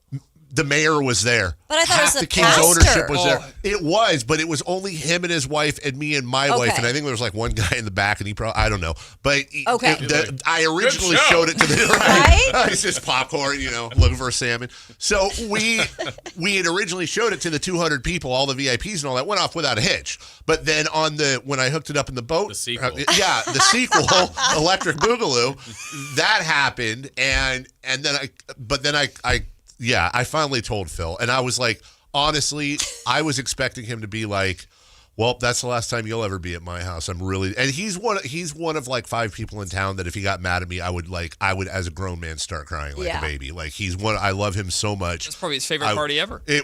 Memorable birthday. Yeah. No, but they will bring that story up whenever. Yeah. And they love it. It was honestly top 3 most petrifying moment of my life. That's insane. How long did it take for Melissa to talk to you after that?